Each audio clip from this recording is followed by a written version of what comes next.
Last lecture पर plant growth and development हम लोगों ने स्टार्ट किया था और इंट्रोडक्शन वाला पार्ट कंप्लीट हो गया है।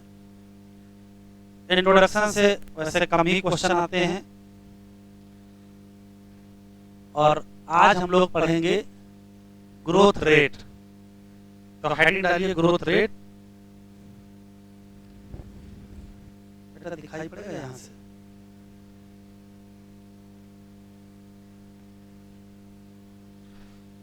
तो हेडिंग डालिए ग्रोथ रेट।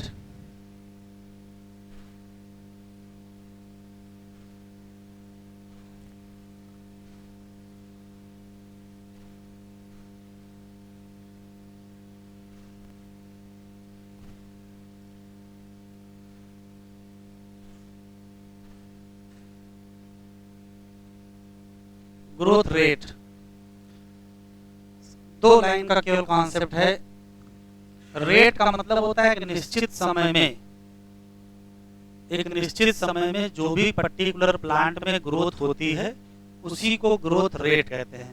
ग्रोथ पर यूनिट टाइम, निश्चित समय। अब वो निश्चित समय चाहे आप 1 घंटा कर लीजिए, चाहे 1 दिन कर लीजिए, चाहे 1 महीना कर लीजिए, एक निश्चित समय में जो भी ग्रोथ होती है उसी को हम लोग कहते हैं क्या? Growth rate. तो आगे लिखिए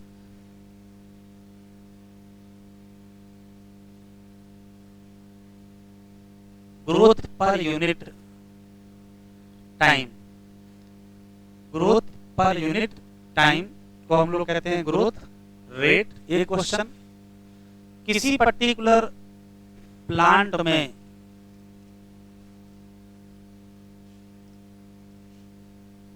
ग्रोथ का जो पैटर्न है वो 2 होते हैं। एक होता है एरिथमेटिक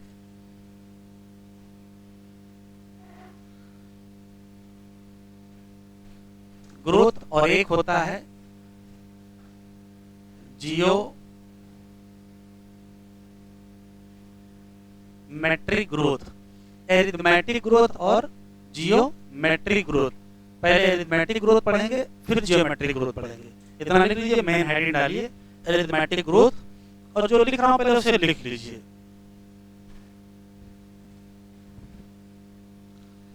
एरिथमेटिक ग्रोथ।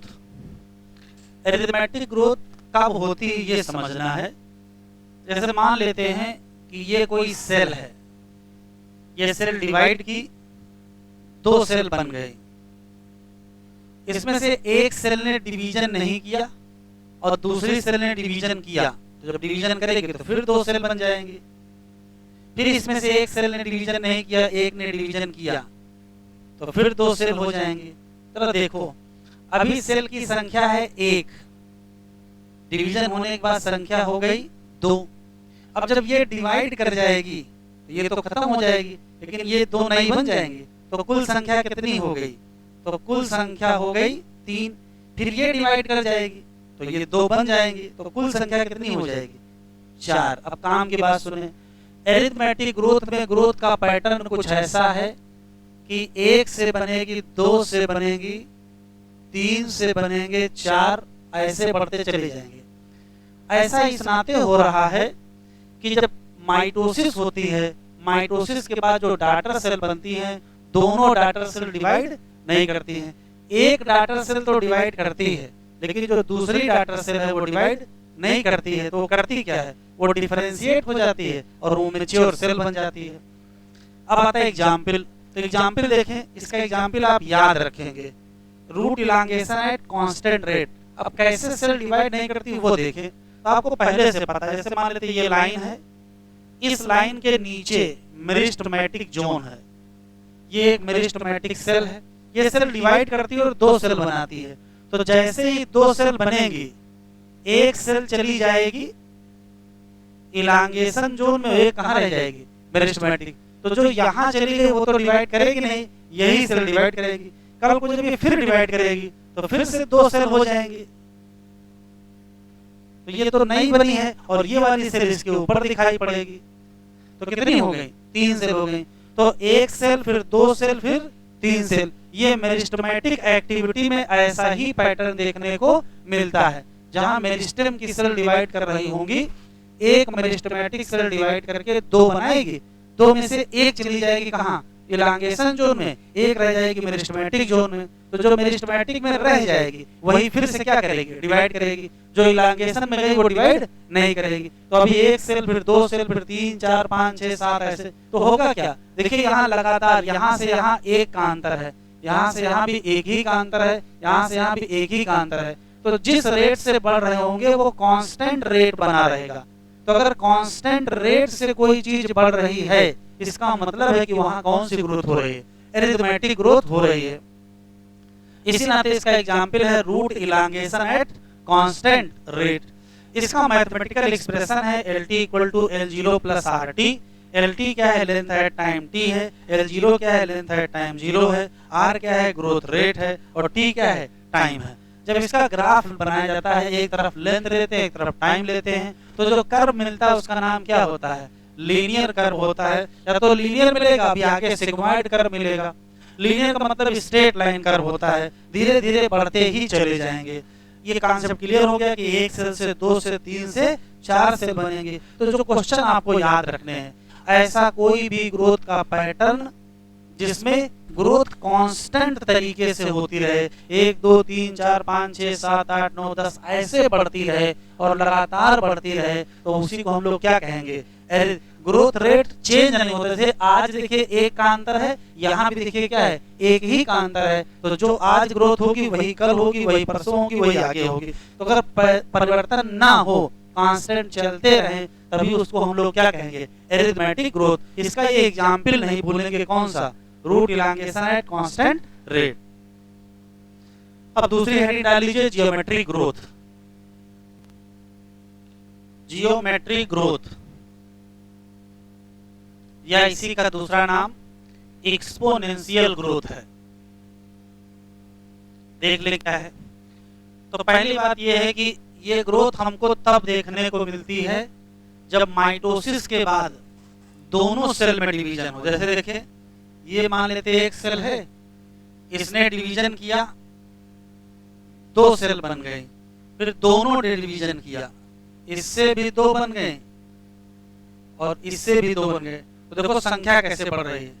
संख्या पहले 1 थी, फिर 2 हुई, और फिर सीधे संख्या 4, 3 संख्या नहीं मिली। तो यहाँ जो संख्या बढ़ती है वो कुछ ऐसे बढ़ती है, 1 सेल से 2 सेल से 4 सेल से 8 सेल से 16, ऐसे ऐसे बढ़ती जाएगी।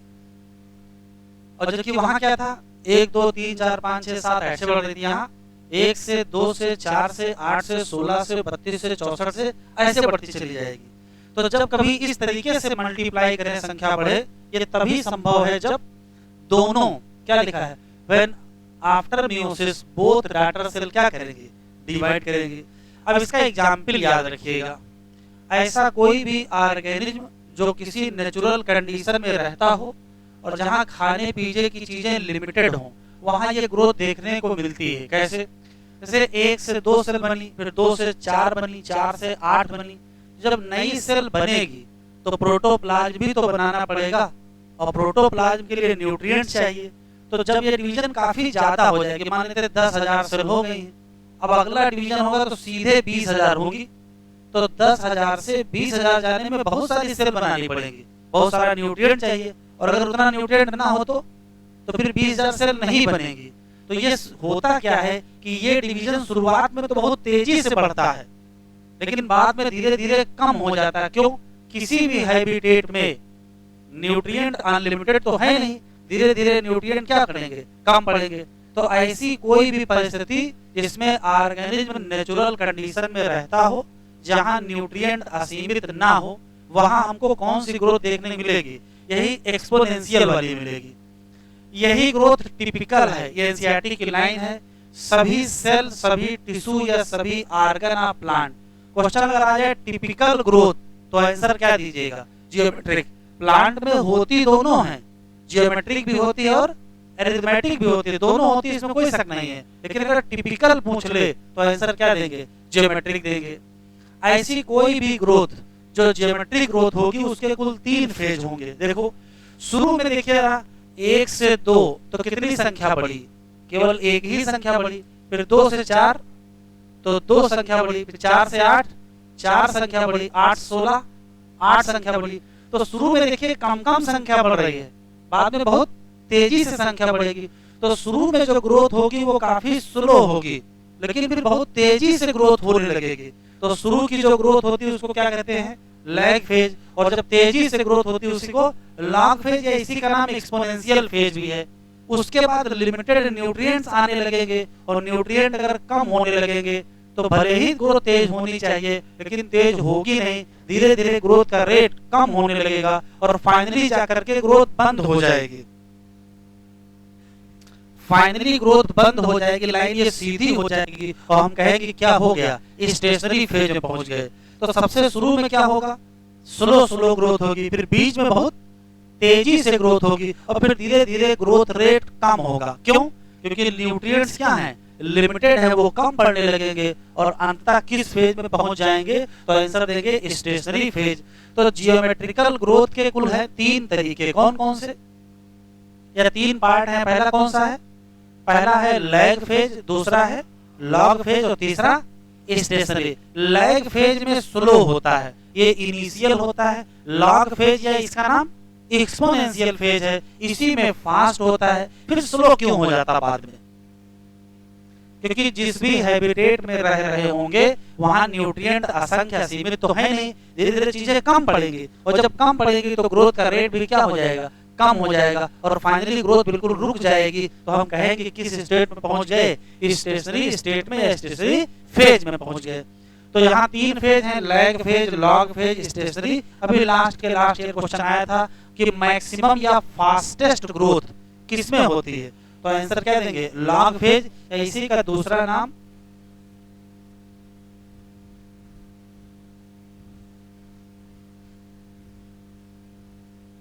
Exponential phase. अब आता है इसका मैथमेटिकल एक्सप्रेशन। मैथमेटिकल एक्सप्रेशन में W1 equal to W0 ERT। यहाँ जो W1 है वो फाइनल साइज है, W0 इनिशियल साइज, जब टाइम क्या मानेंगे 0। E क्या है, बेस है नेचुरल लॉग का, R क्या है ग्रोथ रेट, और T क्या है टाइम। बस फर्क देख लीजिए, यहाँ ग्रोथ रेट के बगल में क्या लिखा है, रिलेटिव, और यहाँ ग्रोथ रेट के बगल में क्या लिखा है, एब्सोल्यूट। ये जानबूझ के वहां नहीं बताए थे, अभी आगे पढ़ाएंगे कि ग्रोथ रेट 2 प्रकार के होते हैं, एब्सोल्यूट ग्रोथ रेट और रिलेटिव ग्रोथ रेट। क्या अंतर होता है अभी आगे डिस्कस करेंगे। तो इस केस में कौन सी ग्रोथ रेट है, एब्सोल्यूट, और इस केस में कौन सी है, तो आंसर क्या देंगे, रिलेटिव। इसका मतलब जरा देख लीजिए क्या है। तो जरा इधर देखो, जैसे मान लेते हैं कि अगर हम लोग 2 से शुरुआत करें तो 2 से क्या बनेगी 4, 4 से क्या बनेगी 8, और 8 से क्या बनेगी 16। लेकिन मान लेते हैं हम लोग 4 से शुरू करें तो 4 से शुरू करेंगे तो 8 होगी, फिर 16 होगी, फिर अब ध्यान से सुनिएगा, इस ग्रोथ में जितना टाइम, इस ग्रोथ में जितना टाइम दिया गया है उतना ही टाइम इस ग्रोथ में भी दिया गया है। तो सवाल है फिर फाइनल साइज में अंतर क्यों है।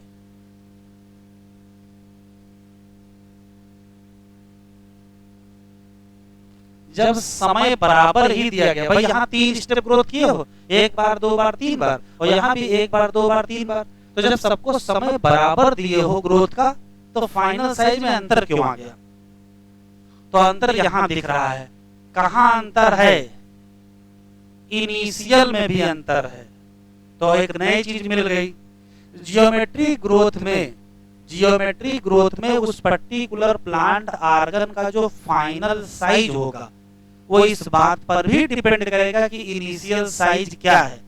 जबकि इनिशियल साइज और फाइनल साइज पर डिपेंड कर रहा है, इसी नाते। अच्छा वहां देखो, अगर हम ये कर रहे हो कि 1 से 2 से 3 से 4 ले लिया, यहाँ इनिशियल कितना लिया 1, चलो इनिशियल 4 ले लेते हैं, 4 से 5 से 6 से 7।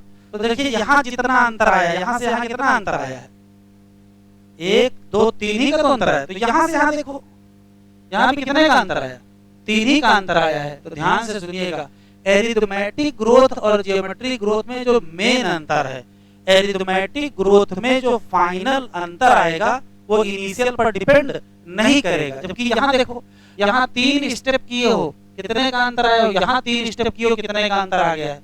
तो इनिशियल और फाइनल का अगर कुछ डिपेंडेंसी है तो वो कौन सा है, वो जियोमेट्रिकल है। और अगर इनिशियल फाइनल की डिपेंडेंसी नहीं है तो क्या है, एरिथमेटिक। एरिथमेटिक के केस में जो फाइनल है वो इनिशियल पर डिपेंड नहीं करता है, क्योंकि वहां ग्रोथ रेट एब्सोल्यूट होती है। जबकि जियोमेट्रिकल में फाइनल किस पर डिपेंड करता है, इनिशियल पर डिपेंड करता है, क्योंकि यहाँ ग्रोथ रेट कौन सी है, रिलेटिव। तो ये स्पेशल कहानी आप अलग से याद रखेंगे। जियोमेट्रिकल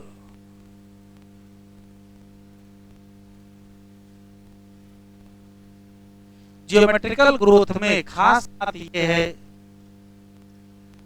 जो फाइनल साइज है वो डिपेंड ऑन किस पर, इनिशियल साइज। दूसरा सवाल है, यहां जो आर है वो कौन सी है,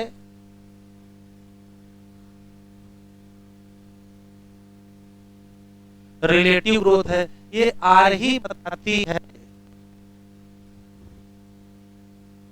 इफिशियंसी इंडेक्स। अब ये एफिशिएंसी इंडेक्स क्या जरा देखो, 2 था तो 16 तक पहुंचे, और 4 थे तो 32 तक पहुंचे।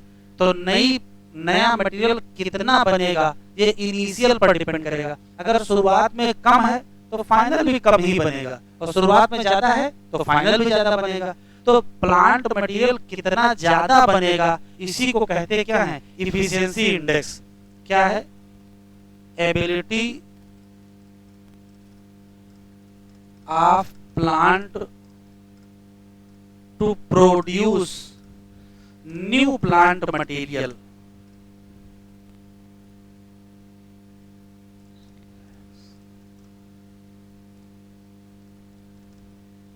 ये स्पेशल चीजें याद रखेंगे। जियोमेट्रिकल ग्रोथ में फाइनल किस पर डिपेंड करता है, इनिशियल पर, क्योंकि यहाँ आर जो है वो क्या है, वो रिलेटिव ग्रोथ रेट है। और रिलेटिव ग्रोथ रेट क्या मेजर करती है, इफिशिएंसी इंडेक्स को बताती है। इसका क्या मतलब होता है, तो इसका मतलब सिर्फ इतना होता है कि किसी भी प्लांट के पास नया प्लांट मटेरियल बनाने की कितनी क्षमता है। तो भाई जिसके पास पहले से ही कम होगा वो कम ही बना पाएगा, और जो पहले ज्यादा है तो ज्यादा बनाने की क्षमता होगी। लिख लीजिए, बनाया डायग्राम, ये लिख लिया सबने, पीछे का हो गया था बेटा। चलो देखो, लाइन अंडरलाइन कर लो। इंक्रीज ग्रोथ पर यूनिट टाइम को क्या कहते हो, ग्रोथ रेट। और growth rate of the growth can be express in mathematically, सही बात है। और नई सेल बनाने के कितने तरीके हैं, कई तरीके हैं। पहला तरीका एरिथमेटिक और दूसरा तरीका जियोमेट्रिक। एरिथमेटिक ये देखो है 1 cell, 2 cell, 3 cell, 4 cell, 5 cell. और यहाँ देखो 1 cell, 2 cell, 4 cell, 8 cell, 16 cell, 32 cell, ऐसे बनेगा। अब इम्ब्रायोनिक डेवलपमेंट जरा देख लो। इम्ब्रायोनिक डेवलपमेंट का हाल ये है कि जायगोट तो होता है 1 सेल का, ये डिवाइड करके कितना बना, 2 सेल, फिर ऐसे ही 4 सेल, 8 सेल, 16 सेल, 32 सेल, ऐसे चलता है। तो जायगोट का शुरुआती डिवीजन कैसा होता है, ज्योमेट्रिक। लेकिन बाद में देखो क्या है, बाद में प्राइमरी प्लांट बन जाएगा और मेरिस्टेम भी तो बन जाएगा। और मेरिस्टेम पे कौन सा डिवीजन होता है, एरिथमेटिक होता है। तो किसी पौधे में एम्ब्रायोनिक डेवलपमेंट में कौन सा तरीका अपनाया जाता है, तो कहोगे दोनों तरीके अपनाए जाते हैं। पहले कौन सा, जियोमेट्रिक, और बाद में जियोमेट्रिक एंड एरिथमेटिक दोनों चलेगा। स्पेशली जाइगोट का डिवीजन कौन सा होता है, तो आंसर क्या देंगे, जियोमेट्रिक। तो यहाँ लिखा हुआ है सी डायग्राम है, stages during embryonic development showing क्या, जियोमेट्रिक एंड क्या, एरिथमेटिक फेज। तो अभी वहां हम लोग लिख लेंगे।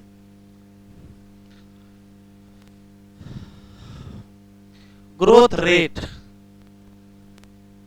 शोज एन इंक्रीज, या तो एरिथमेटिक होगा या तो जियोमेट्रिक।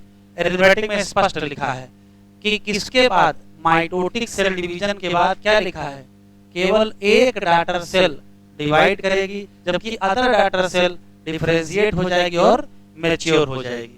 इसका सिंपलेस्ट एक्सप्रेशन ऑफ अरिथमेटिक यहाँ दिया है। ये टिक कर लो, बहुत इंपॉर्टेंट है। हमको कहाँ देखने को मिलेगा, तो कहोगे root elongation at constant rate. अरे फिगर देखो, देख लिया, एक तरफ क्या ले लोगे लेंथ, दूसरी तरफ क्या लोगे टाइम, तो कैसा कर्व मिलेगा, लीनियर। मैथमेटिकल एक्सप्रेशन कैसा होगा, LT L0 plus RT। LT क्या है, L0 क्या है, R क्या है, R ग्रोथ रेट है या इलांगेशन पर यूनिट टाइम है। ये डायग्राम बना है, इसमें कोई खास नहीं है। अगर आप देख लेते हैं जियोमेट्रिक में क्या होगा, तो ये टिक कर लो। इन मोस्ट ऑफ सिस्टम, मतलब ज्यादातर कौन सा होगा, जियोमेट्रिक ही होगा। इनिशियल ग्रोथ कैसी होती है, तो आप कहोगे स्लो होती है, और कहते क्या हो, लैग। और उसके बाद ये तेजी से क्या करेगी, बढ़ जाएगी। और बढ़ जाएगी किस रेट से, एक्सपोनेंशियल रेट से। तो इसी को क्या कहोगे, लॉग या एक्सपोनेंशियल फेज। फिर ऐसा क्यों हुआ, तो देखो लिखा है दोनों प्रोजेनी सेल किसके बाद की, माइटोटिक डिवीजन क्या करेंगी, डिवाइड करेंगे, और ऐसा करते रहेंगे। लेकिन धीरे धीरे क्या आ जाएगा, क्या हो जाएगा, लिमिटेड न्यूट्रिएंट सप्लाई। तो जो ग्रोथ है वो धीरे धीरे क्या हो जाएगी, स्लो डाउन। और कहाँ चले जाएंगे, स्टेशनरी फेज। कह रहा है एक तरफ ले लो टाइम, एक तरफ ग्रोथ का कोई पैरामीटर जैसे साइज, तो कैसा कर्व मिलेगा, सिग्मॉइड। सिग्मॉइड कर्व ही कैरेक्टरिस्टिक है उन सभी लिविंग ऑर्गेनिज्म के लिए जो कहाँ रहते हैं। ये टिक कर लो, इंपॉर्टेंट है। और यही सिग्मॉइड ही टिपिकल है किसके लिए, सभी सेल, सभी टिश्यू या सभी organ of the plant. Can you think more similar example दो, नहीं। हाँ, ये क्वेश्चन ये है कि अगर किसी पेड़ में सीजनल एक्टिविटी हो रही है तो कैसा कर्व बनेगा, तो देखो कैसा बनेगा। जैसे इधर देख लीजिए, इस सीजन में ऐसा हो गया, फिर स्टेशनरी हो जाएंगे, फिर अगले सीजन में फिर ऐसा, फिर स्टेशनरी, अगले सीजन फिर ऐसा, फिर स्टेशनरी। तो हर सीजन में क्या होगी, हर सीजन जब बेहतर उनको खाने पीने की चीजें मिलने लगेगी, तो हर सीजन में उनका एक्सपोनेंशियल ग्रोथ होगा, फिर स्टेशनरी, फिर एक्सपोनेंशियल, फिर स्टेशनरी। तो ऐसे ऐसे बार बार कर बनेंगे। ठीक, यहाँ मैथमेटिकल एक्सप्रेशन कैसा है, ये मैथमेटिकल एक्सप्रेशन है। W1 क्या है, फाइनल। W0 क्या है, इनिशियल। R क्या है, ग्रोथ रेट। T क्या है, टाइम। E क्या है, बेस है। यहाँ देखो स्पष्ट लिखा, हाईलाइट करो। R क्या है, रिलेटिव ग्रोथ रेट है। और ये क्या बताता है, तो ये बताता है ability of plant to produce new plant material. और इसी को कहते क्या हो, इफिशियंसी इंडेक्स। और इस केस का जो फाइनल साइज है, जिसका नाम WN है, वो डिपेंड करेगा किस पर, इनिशियल साइज, जिसका नाम क्या है, W0। तो ये बड़ा इंपॉर्टेंट पैराग्राफ है। तो एक लाइन जरा बढ़ा लीजिए वहां, फिर ये हेडिंग डालिएगा, लिख लीजिए embryonic development, embryonic development in plant. Embryonic development in plant, उसके सामने एरो करके लिखिए बोथ। बोथ कौन सी, geometric and arithmetic. Both geometric and arithmetic. Arithmetic, एक क्वेश्चन। Geometric and arithmetic. लेकिन अगर कहीं जाइगोट का डिवीजन पूछ लेगा तो क्या बताओगे, तो जियोमेट्रिक। तो फिर नए से लिखिए division of zygote, division of zygote. तो उसके सामने एरो करके लिख दीजिए जियोमेट्रिक। और अब ये हेडिंग डालिए quantitative comparison of growth, quantitative comparison of growth.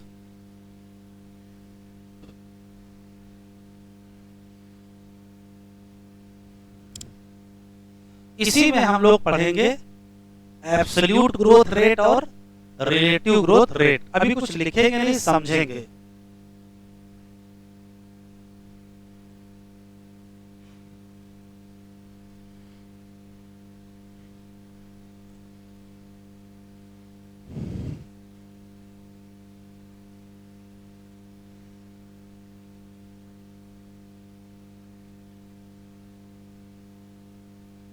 इसका सिर्फ इतना मतलब होता है ग्रोथ पर यूनिट टाइम, या यूं कह सकते हो चेंज पर यूनिट टाइम। एक निश्चित समय में जो बदलाव होगा उसी को हम कहेंगे एब्सोल्यूट। एब्सोल्यूट मतलब बिल्कुल सही सही। तो ये क्या है? ग्रोथ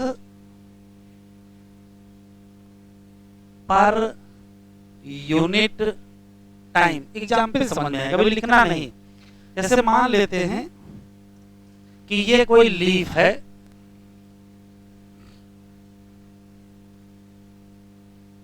और इसका 5 सेंटीमीटर स्क्वायर इसका एरिया है। थोड़ी देर बाद ये ग्रो कर गई, तो ग्रो करा देते हैं। अच्छा, इसी में रहने दीजिए।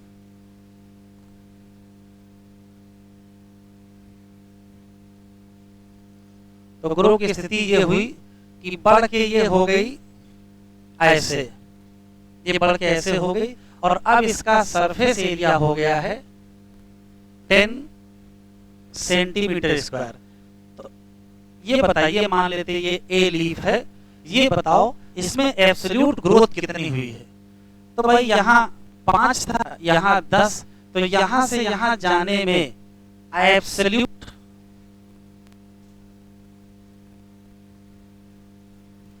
ग्रोथ कितनी हुई है? तो 5 सेंटीमीटर स्क्वायर की तो हुई है।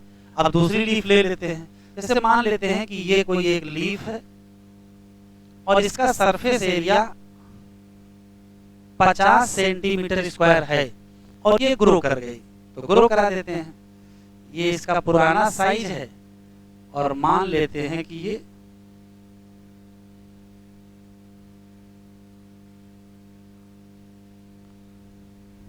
और इसका एरिया बढ़ के हो गया 55 सेंटीमीटर स्क्वायर, और ये लीफ मान लेते हैं बी है। तो जब ये यहां से यहां ग्रो की है, तो हमको एब्सोल्यूट बताओ बस।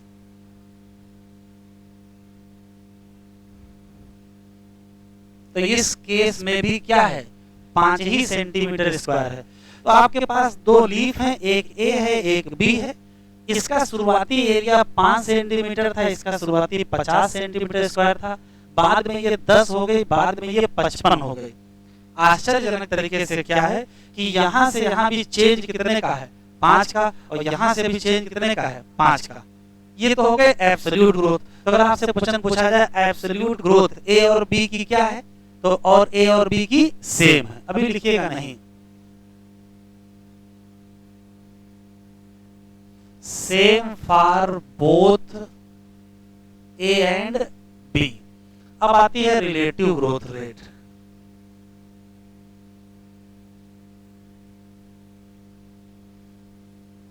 अब होती क्या है, ध्यान सुनिएगा। ये वास्तव में ग्रोथ पर यूनिट टाइम तो है, ग्रोथ पर यूनिट टाइम, लेकिन पर यूनिट इनिशियल भी है। शुरुआत में कितना था उसका भी यहाँ रोल होता है। तो इसका क्या है? तो कहोगे वही जो ऊपर लिखा है, ग्रोथ पर unit time per unit initial. Initial कितना है? इसी नाते रिलेटिव ग्रोथ निकालने का फार्मूला है। अगर किसी का रिलेटिव ग्रोथ निकालना है तो ऊपर लिखोगे एब्सोल्यूट ग्रोथ और नीचे लिखोगे इनिशियल वैल्यू। ये फार्मूला है। जरा आराम से बताओ, इस केस में रिलेटिव ग्रोथ निकालो कितनी है? अगर हम ए की निकालें, ए की रिलेटिव ग्रोथ निकाले, बताओ तो भाई एब्सोल्यूट कितना था? एब्सोल्यूट तो 5 था, और इनिशियल भी कितना था? 5। तो आंसर कितना आ गया? 1.0 आ गया। अच्छा, बी का बताओ, बी की रिलेटिव ग्रोथ इनिशियल कितना था? सॉरी, वो एब्सोल्यूट कितनी थी बेटा? एब्सोल्यूट 5 और इनिशियल 50। आंसर बताओ 0.1। तो जरा बताओ, क्या ए और बी दोनों की रिलेटिव ग्रोथ सेम है? जबकि सेम क्या थी? एब्सोल्यूट ग्रोथ सेम थी, जबकि रिलेटिव ग्रोथ अलग है। क्यों? अब ध्यान से सुनिएगा काम की बात। ये बताओ नया प्लांट मटेरियल बनाने की क्षमता ए में ज्यादा है कि बी में ज्यादा है? भाई इसके पास 5 था तब ये 5 बना लिया है नया, और इसके पास 50 था तब ये 5 नया बनाए हैं, तो नया ज्यादा कौन बनाया है? तो इफिशियंसी इंडेक्स किसकी ज्यादा है, ए की कि बी की? और रिलेटिव ग्रोथ किसकी ज्यादा है? तो जिसकी रिलेटिव ग्रोथ ज्यादा उसका इफिशियंसी इंडेक्स ज्यादा, उसका नया प्लांट मटेरियल बनाने की क्षमता ज्यादा। तो इस केस में कहेंगे कि relative growth of a more then क्या, बी। Concept clear? फिर से सुन लेते फिर लिखिएगा। किसी एक पर्टिकुलर ऑर्गन में एक निश्चित समय में जो बदलाव हो जाता है उसी को एब्सोल्यूट ग्रोथ कहते हैं। ठीक, पहला सवाल। एब्सोल्यूट ग्रोथ का मतलब चेंज होता है। 5 थे 10 हो गए 5 का चेंज, 50 थे 55 हो गए फिर 5 का चेंज। ए और बी दोनों की एब्सोल्यूट ग्रोथ क्या है? सेम। बात खत्म। अब आता है रिलेटिव। रिलेटिव ग्रोथ में चेंज पर इनिशियल होता है, ग्रोथ पर यूनिट टाइम पर इनिशियल। इनिशियल वैल्यू का बड़ा महत्व यहाँ है। तो अगर हमें रिलेटिव निकालना है तो चेंज हम ऊपर रखेंगे, इनिशियल वैल्यू नीचे रखेंगे। जैसे आंसर रखोगे कुछ ना कुछ आएगा। तो ए वाले में क्या आया? 1 आया, और बी वाले में कितना आया? 0.1 आया। इसका मतलब रिलेटिव ग्रोथ ऑफ ए क्या है? ज्यादा है किससे? बी की। इसका मतलब क्या है? इसका मतलब है कि efficiency index of a more than b. इसका ये भी मतलब है न्यू प्लांट मटेरियल बनाने की क्षमता ए में क्या है? ज्यादा है किससे? बी से। इसी को कहोगे efficiency index of a more than b. आप लिख लीजिए।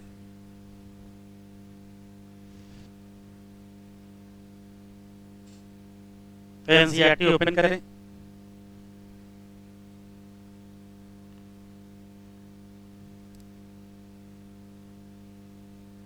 जब आर रिलेटिव ग्रोथ रेट होगी तब फाइनल साइज किस पर डिपेंड करेगा? इनिशियल पर डिपेंड करेगा।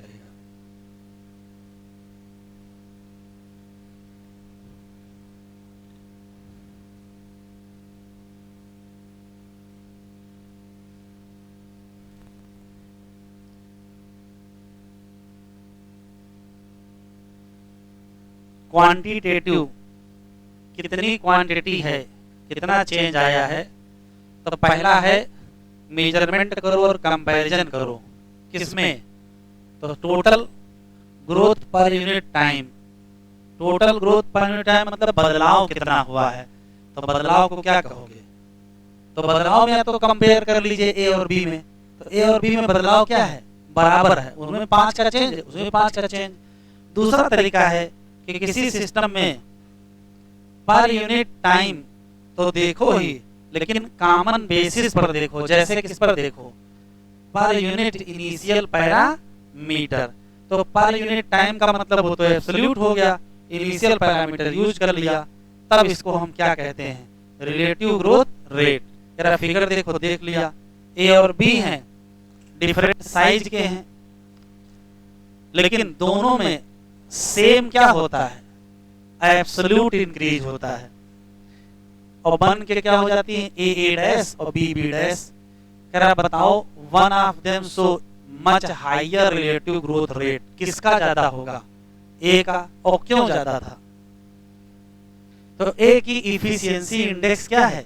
ज्यादा है। मतलब नया प्लांट मटेरियल बनाने की क्षमता ज्यादा है। हेडिंग डाले condition of growth.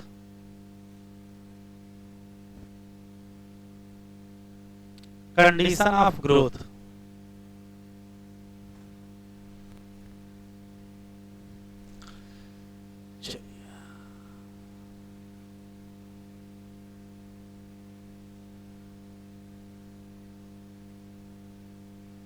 Condition of growth सुन लीजिए। इसमें सब याद ही करना है, कुछ विशेष बात है नहीं, तो हमारे साथ सुनते चलेंगे, लिखते चलेंगे। पहला सवाल है कि प्लांट की ग्रोथ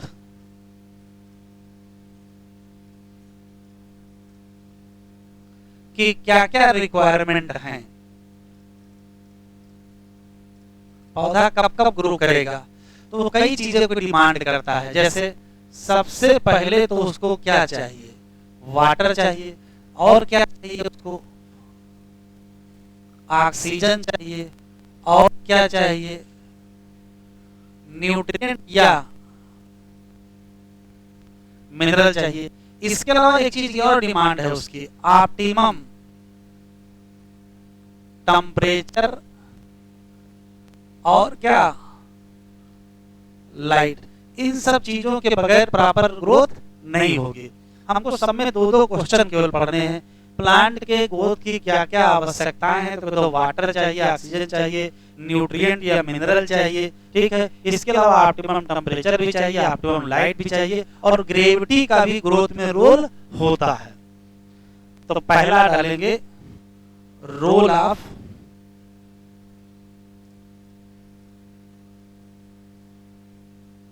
वाटर। वाटर का क्या रोल, तो वाटर के केवल 3 कॉन्सेप्ट है, सुन लीजिए। किसी भी प्लांट में ग्रोथ का वाटर से डायरेक्ट रिलेशन है। अगर पौधे में पानी की कमी है तो ग्रोथ कम होगी, पानी होगा तभी ग्रोथ होगी। तो प्लांट का वाटर स्टेटस प्लांट की ग्रोथ से डायरेक्ट रिलेटेड है। अब कैसे रिलेटेड वो आपको समझ आएगा, इधर देखो। जैसे मान लेते हैं कि ये कोई पर्टिकुलर प्लांट सेल है और उसके अंदर ये छोटी सी वैक्यूल है, और इस सेल को अपना साइज बड़ा करना है। कैसे बड़ा होगा वो देखिए। तो ये करती क्या है कि वाटर को इसके अंदर पहुंचा देती है। अब जैसे ही वैक्यूल के अंदर वाटर पहुंचेगा, वैसे असर देखो क्या होगा। ये प्लांट सेल है और ये वैक्यूल बढ़ गई, तो जैसे ही वैक्यूल बड़ी हो जाएगी, वैसे जो यहां भरा क्या है जगह, इस जगह साइटोप्लाज्म है कि नहीं है, तो साइटोप्लाज्म पर प्रेशर बढ़ जाएगा। भाई अंदर वैक्यूल बड़ी हो रही है तो साइटोप्लाज्म पर प्रेशर पड़ेगा। तो साइटोप्लाज्म पर जो प्रेशर पड़ेगा वो धक्का देगा इस दीवार को इधर, इस दीवार को इधर, इस दीवार को इधर, और इस दीवार को इधर। इसका रिजल्ट क्या होगा, दीवार थोड़ी दूर चली जाएगी और हम कहेंगे सेल का साइज क्या कर गया, बढ़ गया। तो सेल का जो इनलार्जमेंट है वो प्लांट ग्रोथ से सीधे जुड़ा हुआ है। और इनलार्जमेंट होगा कैसे, तो इनलार्जमेंट तब होगा जब यहां पर प्रेशर बढ़ेगा, और प्रेशर बढ़ने को कहते हैं टर्जिडिटी।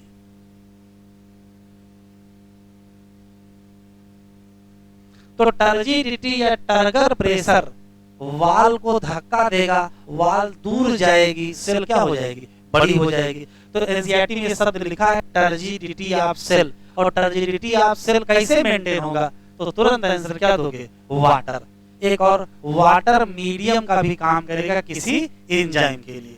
लिखते चले, प्लांट ग्रोथ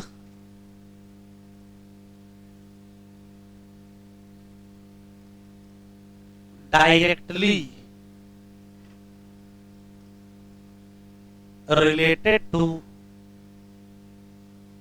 water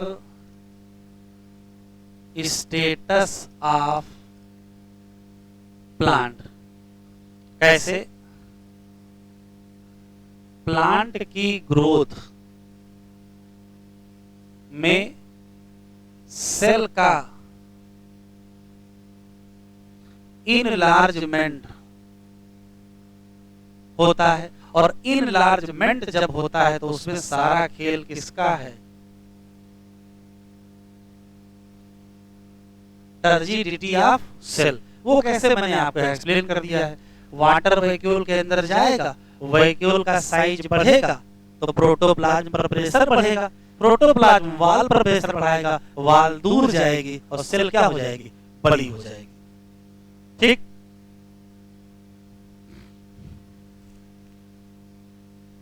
तीसरा वाटर प्रोवाइड मीडियम, ये काहे के लिए, for enzyme.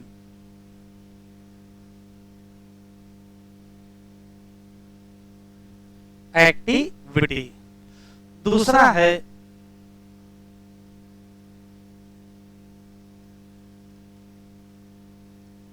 Role of oxygen. Oxygen का रोल आपको पहले से ही पता है कि प्लांट की ग्रोथ हो चाहे एनिमल की ग्रोथ हो, ग्रोथ में हमेशा लगती है एनर्जी। एनर्जी कहाँ से आएगी? रेस्पायरेशन, और रेस्पायरेशन में क्या लगेगा? ऑक्सीजन।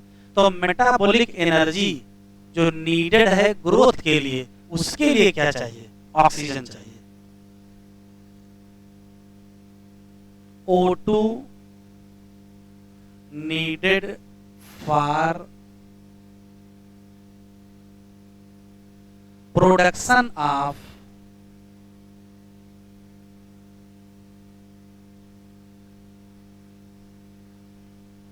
metabolic energy for क्या? ग्रोथ। फिर तीसरा सवाल है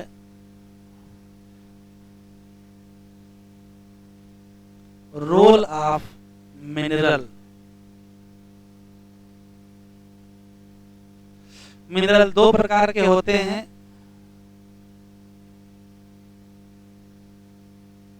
माइक्रो न्यूट्रिएंट एंड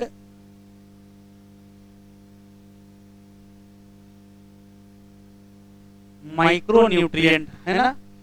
और मिनरल का काम सुन लीजिए, रोल क्या है।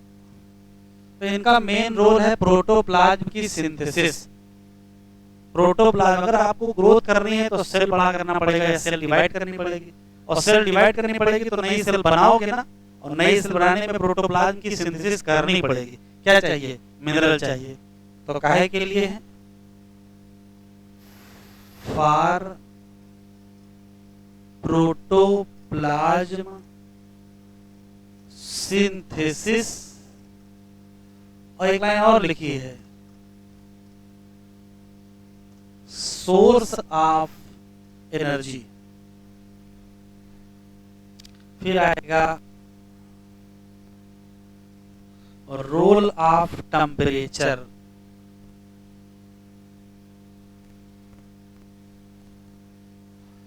पहले से ही पता है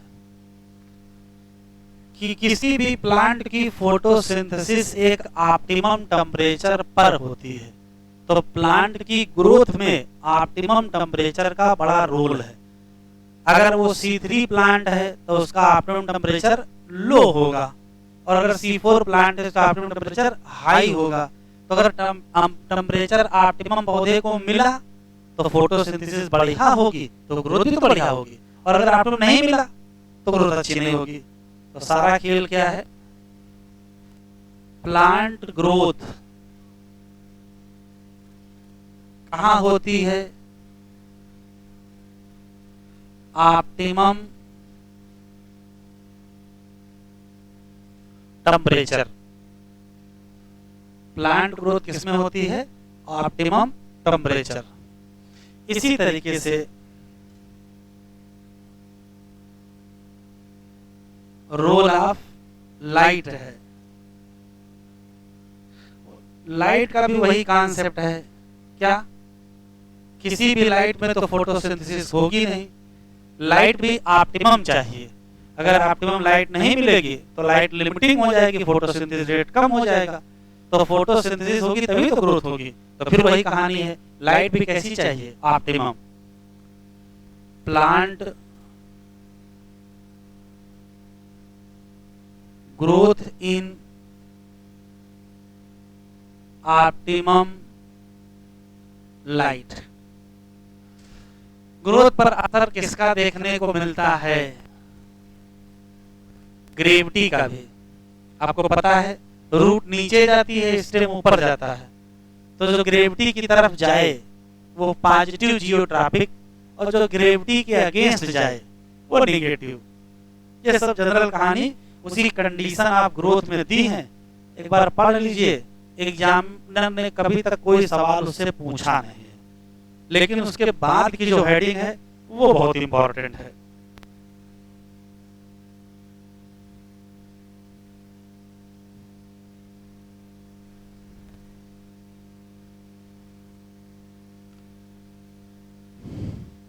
Why do you not try to write down to think necessary condition for growth?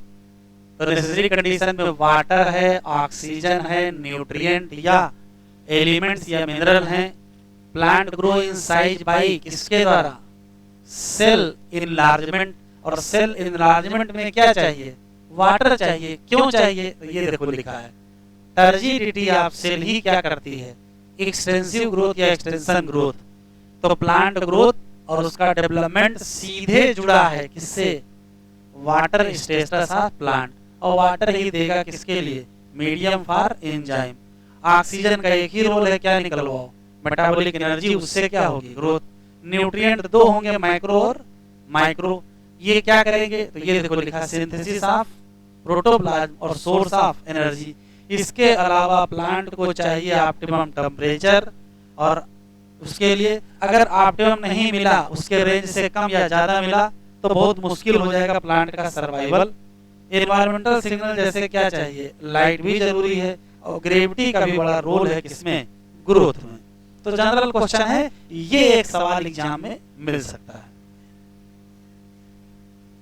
ये वो हेडिंग है जिससे हर साल एक सवाल आ रहा है, डिफरेंशिएशन, डी डिफरेंशिएशन और रीडिफरेंशिएशन। ठीक है, तो जरा जरा सा चेंज है, आगे पीछे करके 3 ऑप्शन बनाता रहता है। इस बार भी एक लाइन इस हेडिंग से एग्जाम में आई थी, तो हेडिंग डालें डिफरेंशिएशन, डी डिफरेंशिएशन और रीडिफरेंशिएशन। और जो हम इसमें लिख रहे हैं पहले उसे लिख डालिए, फिर बताते हैं। पहला सवाल है कि डिफरेंशिएशन क्या है। तो जब ये समझ में आ जाएगा तो ये भी समझ में आ जाएगा, फिर वो भी समझ में आएगा।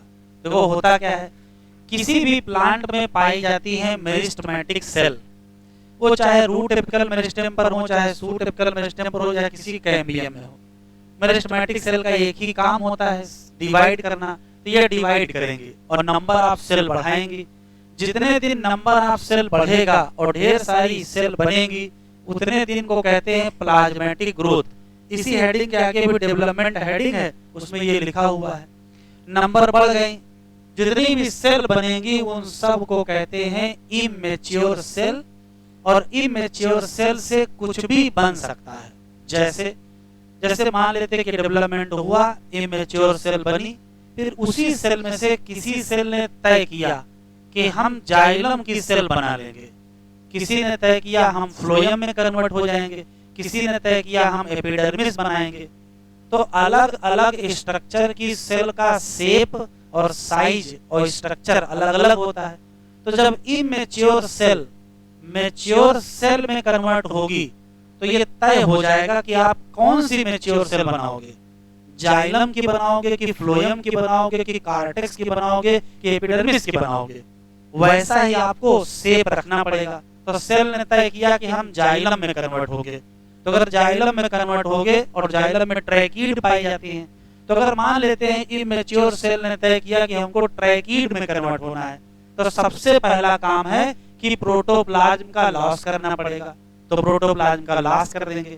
तो प्रोटोप्लाज्म का जैसे ही लॉस करोगे, सेल की डेथ भी तो हो जाएगी, तो सेल डेड हो जाएगी। सेल ने कहा हम मर जाएंगे लेकिन जाइलम बनाएंगे, बनाओ। और क्या करोगे? तो जाइलम की सेल वाल भी क्या होती है? मोटी होती है। तो सेल वाल को मोटा करना पड़ेगा। मोटा कैसे करोगे? तो लिग्निन नाम का मटेरियल डिपॉजिट करना पड़ेगा, सेलुलोज भी बढ़ाना पड़ेगा, सेकेंडरी वाल भी बनानी पड़ेगी, वाल मोटी भी बनानी पड़ेगी, लेकिन थोड़ी इलास्टिक भी होगी। तो देखिए सेल ने तय किया कि हम इमेच्योर सेल से मैच्योर सेल बनाएंगे और हम ट्रैकीड बनाएंगे। तो हम कई बदलाव करेंगे। क्या करेंगे? सेल वाल में बदलाव करेंगे, प्रोटोप्लाज्म में बदलाव करेंगे, लिग्नोसेलुलोजिक सेल वाल करेंगे, थिक कर लेंगे, प्रोटोप्लाज्म का लॉस कर देंगे, इलास्टिक हो जाएंगे और इस लायक बन जाएंगे कि वाटर का क्या कर सके? ट्रांसपोर्ट कर सके। ऐसी कोई भी प्रोसेस जिसमें एक इमेच्योर सेल किसमें कन्वर्ट हो जाए? मैच्योर सेल में कन्वर्ट हो जाए, उसी प्रोसेस का नाम डिफरेंशिएशन है। जब सेल मैच्योर हो जाती है तो सेल का नाम क्या होता है? Differentiated cell. तो ऐसी कोई भी प्रोसेस जिससे सेल का मैच्योरेशन हो और सेल एक विशेष काम के लिए कन्वर्ट हो जाए, तो उसी प्रोसेस का नाम डिफरेंशिएशन। डिफरेंशिएशन के दौरान सेल में क्या होगा, तो कहोगे कुछ से लेकर के बहुत कुछ बदलाव होंगे। जैसे सेल वॉल में बदलाव होगा, प्रोटोप्लाज्म में बदलाव होगा, सेल डिवाइड करने की कैपेसिटी लॉस कर देगी। जैसे अगर जाइलम बनना है तो कई बदलाव करेंगे। पहला, प्रोटोप्लाज्म का लॉस कर देंगे, सेल वॉल थिक कर लेंगे, इलास्टिक कर लेंगे, लिग्नोसेलुलोजिक कर लेंगे और अपने आप को इस लायक बनाएंगे कि वाटर का ट्रांसपोर्ट कर सके। Differentiation clear? क्या मतलब है? ऐसी कोई भी प्रोसेस जिससे इमेच्योर सेल मैच्योर सेल में कन्वर्ट हो, प्रोसेस का नाम डिफरेंशिएशन। डिफरेंशिएशन का मतलब होता है अलग अलग चीजों का बनना। कोई जाइलम बनाया, कोई फ्लोएम बनाया, कोई कार्टेक्स बनाया, लेकिन जब आप अलग अलग चीजों में कन्वर्ट होंगे तो अलग अलग काम भी करेंगे। तो विशेष काम के लिए फिर विशेष बदलाव भी होंगे। तो क्या बदलाव होगा, तो डिपेंड करेगा क्या बना रहे हो। जैसे जाइलम की सेल बन रही तो प्रोटोप्लाज्म का लॉस हो जाएगा, सेल डेड हो जाएगी, सेल वॉल थिक हो जाएगी, इलास्टिक हो जाएगी और लिग्नोसेलुलोजिक हो जाएगी और एडाप्ट हो जाएगी वाटर ट्रांसपोर्ट के लिए। Concept clear? चलो इतना लिखो पहले।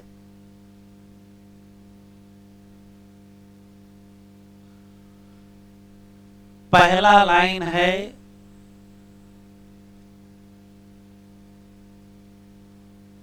प्लाज्मेटिक ग्रोथ। इसमें क्या होता है, तो सिर्फ इतना होता है,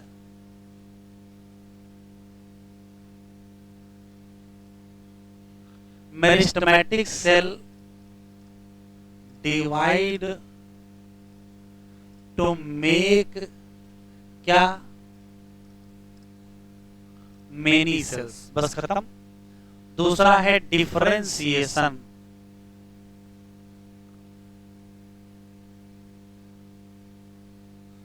क्या? ये वो प्रोसेस है,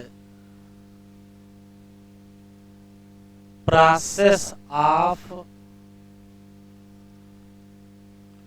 maturation of cell to make mature या डिफरेंशिएटेड सेल। मैच्योर या डिफरेंशिएटेड सेल काहे के लिए, फॉर ए स्पेसिफिक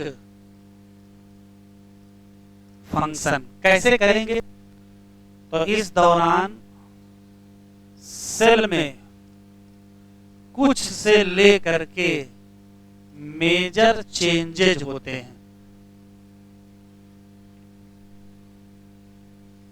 चेंजेस कहो चाहे मॉडिफिकेशन को, बात तो एक ही है। अब चेंजेस कहां करोगे, तो बेसिकली दो जगह करेंगे। एक तो सेल वॉल में करेंगे और दूसरा प्रोटोप्लाज्म में करेंगे। इस दौरान सेल लॉस कर देती है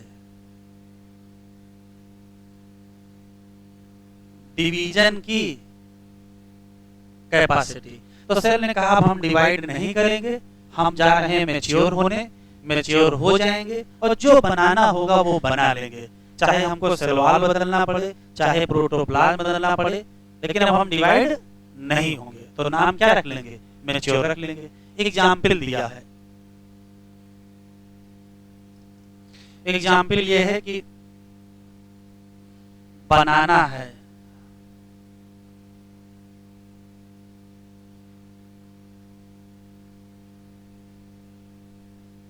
ट्रैकेरी एलिमेंट, और ट्रैकेरी एलिमेंट हैं किसके, जाइलम के। तो जब ये काम किया जाएगा तो कई चीजें होंगी। एक तो लॉस कर देंगे किसका, प्रोटोप्लाज्म का। और क्या करेंगे, थिक सेल वॉल हो जाएगी। आगे लिग्नो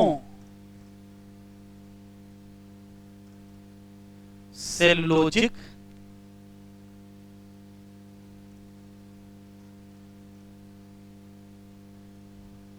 सेकेंडरी वाल हो जाएगी, थिक सेल वाल होगी, इलास्टिक भी होगी।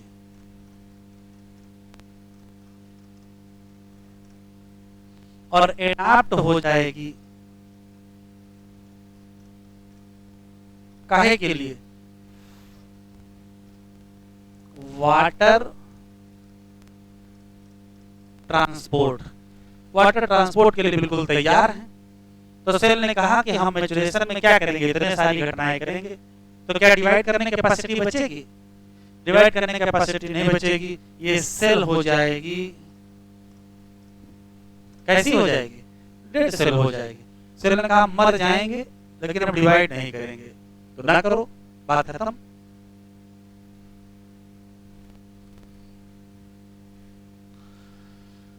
डिफरेंशिएशन के रिजल्ट से मिलती क्या है?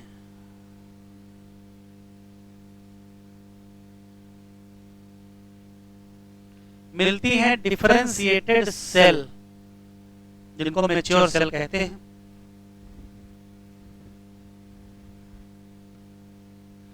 चलो देखो, ये जो डिफरेंशिएटेड सेल है इसमें बहुत सारे बदलाव आते हैं ना। अब ध्यान से सुनिएगा। कुछ सेल कह रही हैं कि ठीक है हम बदलाव तो करेंगे लेकिन मरेंगे नहीं, और कुछ सेल कह रही हैं बदलाव करेंगे और मर जाएंगे। जैसे किसी ने कहा हम जाइलम बनाएंगे तो मरना निश्चित है।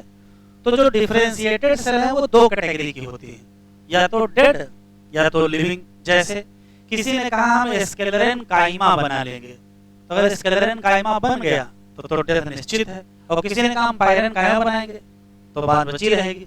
तो जो डिफरेंशिएटेड सेल है वो दो कैटेगरी की होती हैं, लिविंग डिफरेंशिएटेड और dead differentiated. Dead differentiated cell, बताओ इसका एग्जाम्पल डेड का। तो अभी पीछे लिख के आए हैं जाइलम और कौन सा, स्क्लेरेन काइमा। दरवाजा का उखाड़ रहे हो भैया। और दूसरा है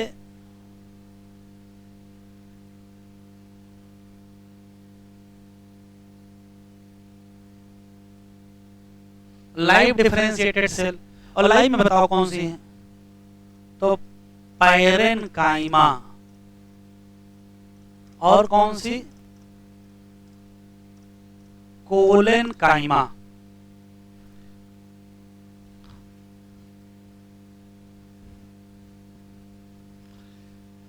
चलिए यहां आते हैं। हमने बताया कि मेरिस्टेमेटिक सेल, चाहे वो रूट एपिकल मेरिस्टेम हो, चाहे एपिकल मेरिस्टेम रूट की, चाहे कैम्बियम की, डिवीजन किया, प्लाज्मेटिक ग्रोथ किया, इमेच्योर सेल बनी, डिफरेंशिएशन किया तो डिफरेंशिएटेड सेल बनी। ये जो डिफरेंशिएटेड सेल ये दो कैटेगरी की है ना, एक कौन सी है, डेड, और एक कौन सी है, लाइव। तो जो डेड हैं उन्होंने तो परमानेंट अपने डिवीजन की कैपेसिटी को छोड़ ही दिया है, लेकिन जो लाइव हैं वो मौके पे तो डिवाइड नहीं कर रही हैं, लेकिन हो सकता है डिवाइड कर जाएं। यहीं से कहानी शुरू होती है। डिफरेंशिएटेड सेल में जो लाइव डिफरेंशिएटेड सेल होती हैं, जिन्होंने अपनी कैपेसिटी को लॉस कर दिया था, लेकिन अब पुनः क्या करेंगे, फिर से डिवीजन शुरू करेंगे। तो अगर ये डिवीजन शुरू करेंगी तो नई सेल बनाएंगी। जैसे ही नई सेल बनेंगी उनका नाम डी डिफरेंशिएटेड सेल। तो प्रोसेस का नाम डी डिफरेंशिएशन। पलट देते हैं, डी डिफरेंशिएशन क्या है, तो कहोगे जब लाइव डिफरेंशिएटेड सेल दोबारा डिवाइड होने लगे तो घटना का नाम डी डिफरेंशिएशन। तो जो बनेगा उसका नाम डी डिफरेंशिएटेड सेल। एग्जाम्पल से समझ में आएगा। इधर देखो, किसी भी प्लांट में, प्राइमरी प्लांट है उसमें वैस्कुलर बंडल पाए जाते हैं। ये होता है फ्लोएम, ये होता है जाइलम, इसके बीच में कैम्बियम नाम इंट्राफेसिकुलर कैम्बियम। लेकिन ये जो बीच में कैम्बियम है ये नहीं होती है, ये कैम्बियम नहीं होती। यहाँ पाई जाती है पैरेनकाइमेटस सेल। पैरेनकाइमेटस सेल ने डिवीजन किया और नई कैम्बियम बनाई, नाम इंटरफेसिकुलर कैम्बियम। तो अगर पैरेनकाइमा ने नई कैम्बियम बनाई है तो ये कौन सी घटना है? D differentiation. तो डी डिफरेंशिएटेड सेल या डी डिफरेंशिएटेड टिश्यू का एग्जाम्पल बताओ, तो आंसर क्या देंगे? Interfascicular cambium. पलट देते हैं, यदि डिफरेंशिएटेड सेल लाइव है और दोबारा डिवीजन शुरू कर दें तो नाम डी डिफरेंशिएशन, और उससे जो बनेगा वो डी डिफरेंशिएटेड सेल या टिश्यू। जैसे पैरेनकाइमा की सेल डिफरेंशिएटेड है, वो जीवित है, उन्होंने डिवीजन किया और क्या बना लिया? Interfascicular cambium. तो इंटरफेसिकुलर कैम्बियम का बनना किसका एग्जाम्पल है? D differentiation. एक और कैम्बियम बनती है, इसका नाम कॉर्क कैम्बियम है। तो जब ये बनती तभी वो भी बनती है। तो पैरेनकाइमा की सेल से कौन सा कैम्बियम बनाओ? Interfascicular cambium. या कौन सा कैम्बियम बनाओ? Cork cambium. तो उस घटना को क्या कहोगे? D differentiation. यहाँ तक बिल्कुल क्लियर? अभी और सुन लीजिए।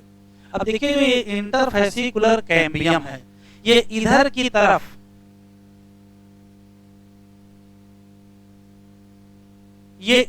तरफ नया फ्लोयम बना लेगा और इधर की तरफ नया जाइलम बनाएगा।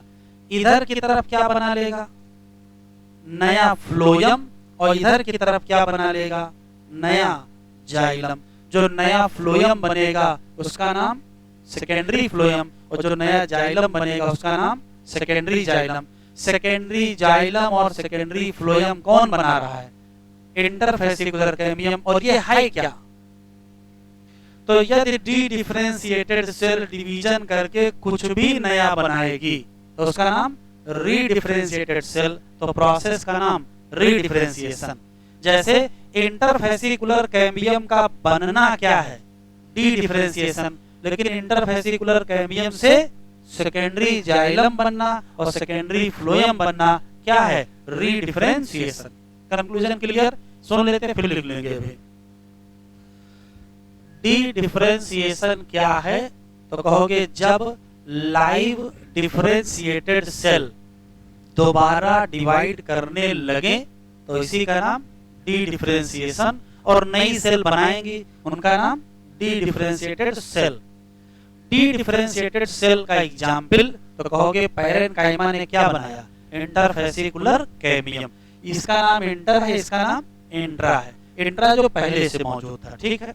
दूसरा सवाल, ये जो डी डिफरेंशिएटेड सेल है इसमें डिवीजन कैपेसिटी तो आ ही चुकी थी, इस नाते ये डिवाइड करेंगी तो नया बनाएंगे, नए का नाम रीडिफरेंशिएटेड सेल। तो प्रोसेस का नाम रीडिफरेंशिएशन। जैसे इंटरफेसिकुलर कैम्बियम का बनना और कॉर्क कैम्बियम का बनना क्या आएगा? डी डिफरेंशिएशन आएगा। और इससे सेकेंडरी जाइलम और सेकेंडरी फ्लोएम बनना किसमें आएगा? रीडिफरेंशिएशन। लिख लो, ये पढ़ाना नहीं है।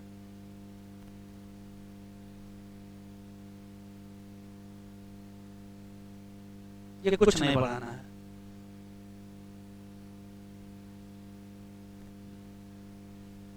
लिख लीजिए,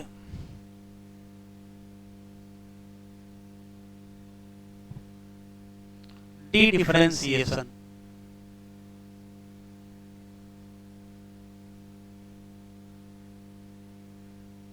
क्या है?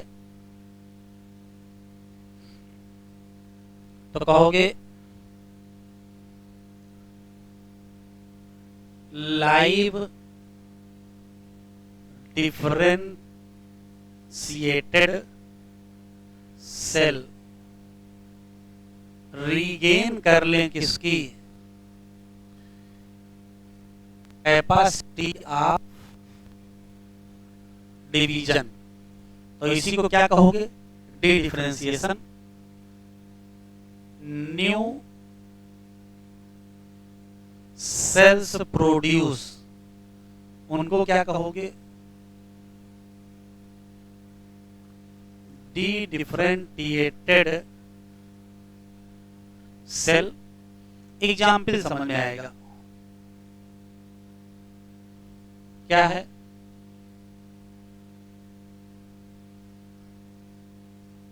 फॉर्मेशन करना है किसका?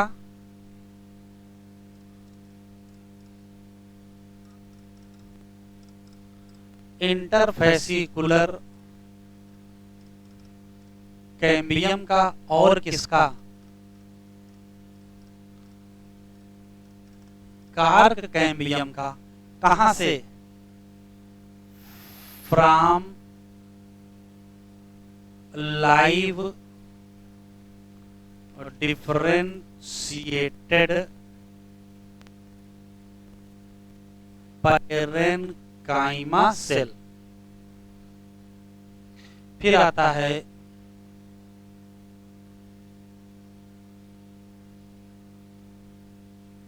रीडिफरेंशिएशन।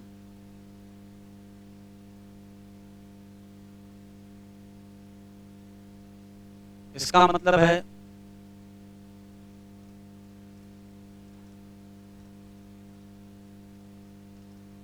कि जो डी डिफरेंशिएटेड सेल हैं, मतलब जैसे इंटरफेसिकुलर कैम्बियम और कार कैम्बियम, ये डिवाइड करेंगे।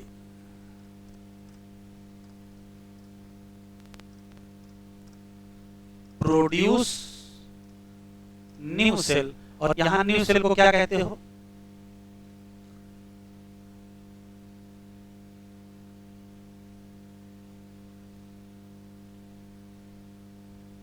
एग्जाम्पल से समझ में आएगा। फॉर्मेशन करना है किसका? सेकेंडरी जाइलम और सेकेंडरी फ्लूयम का। कहां से? From inter fascicular cambium. वैसे इंट्राफेसिकुलर कैम्बियम का भी इसमें रोल होता है, लेकिन ज्यादातर रोल इसी का है। एक चीज और बननी है, क्योंकि दो कैम्बियम बनी है ना बेटा, एक ये कैम्बियम बनी, एक ये कैम्बियम बनी, तो दोनों का अलग अलग काम है।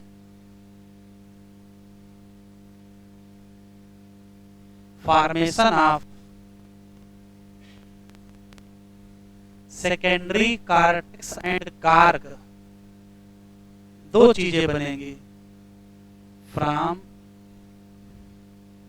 Cork cambium. एनसीईआरटी में ये लिखा है कि बताओ एग्जाम्पल रीडिफरेंशिएशन के, तो रीडिफरेंशिएशन के दो एग्जाम्पल हैं, ये तो लिखा है एनसीईआरटी में।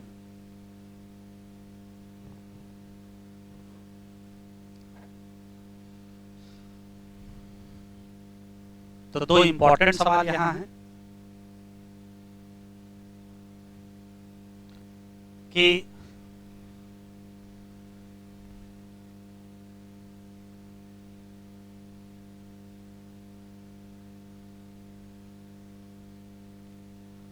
जब टिश्यू कल्चर में किसी प्लांट की लीफ से कैलस बनता है, टिश्यू कल्चर में स्ट्रक्चर होता है कैलस, तो कौन सी प्रोसेस होती है? डिफरेंशिएशन, डी डिफरेंशिएशन या रीडिफरेंशिएशन? तीन ऑप्शन है, यहां तक लिख लिया?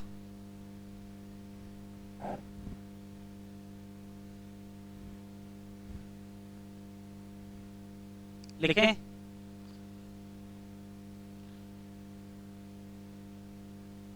तो देखो, जैसे मान लेते हैं कि ये प्लांट है, ये प्लांट है और ये उसकी लीफ है, तो यहां से ले लिया जाए लीफ की सेल और इसे टिश्यू कल्चर कराया जाए।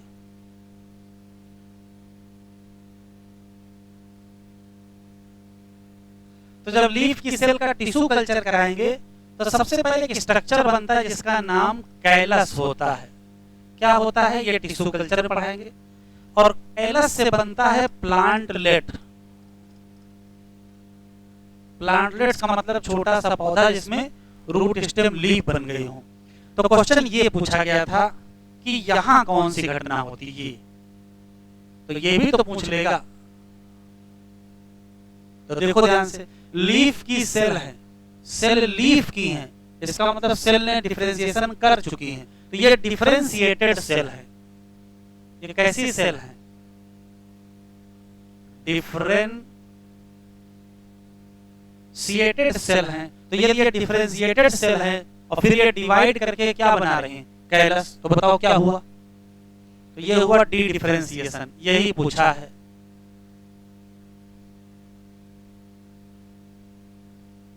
और फिर कैलस से क्या बन जाए? प्लांटलेट। तो ये क्या है? री डिफरेंशिएशन। लिख लो।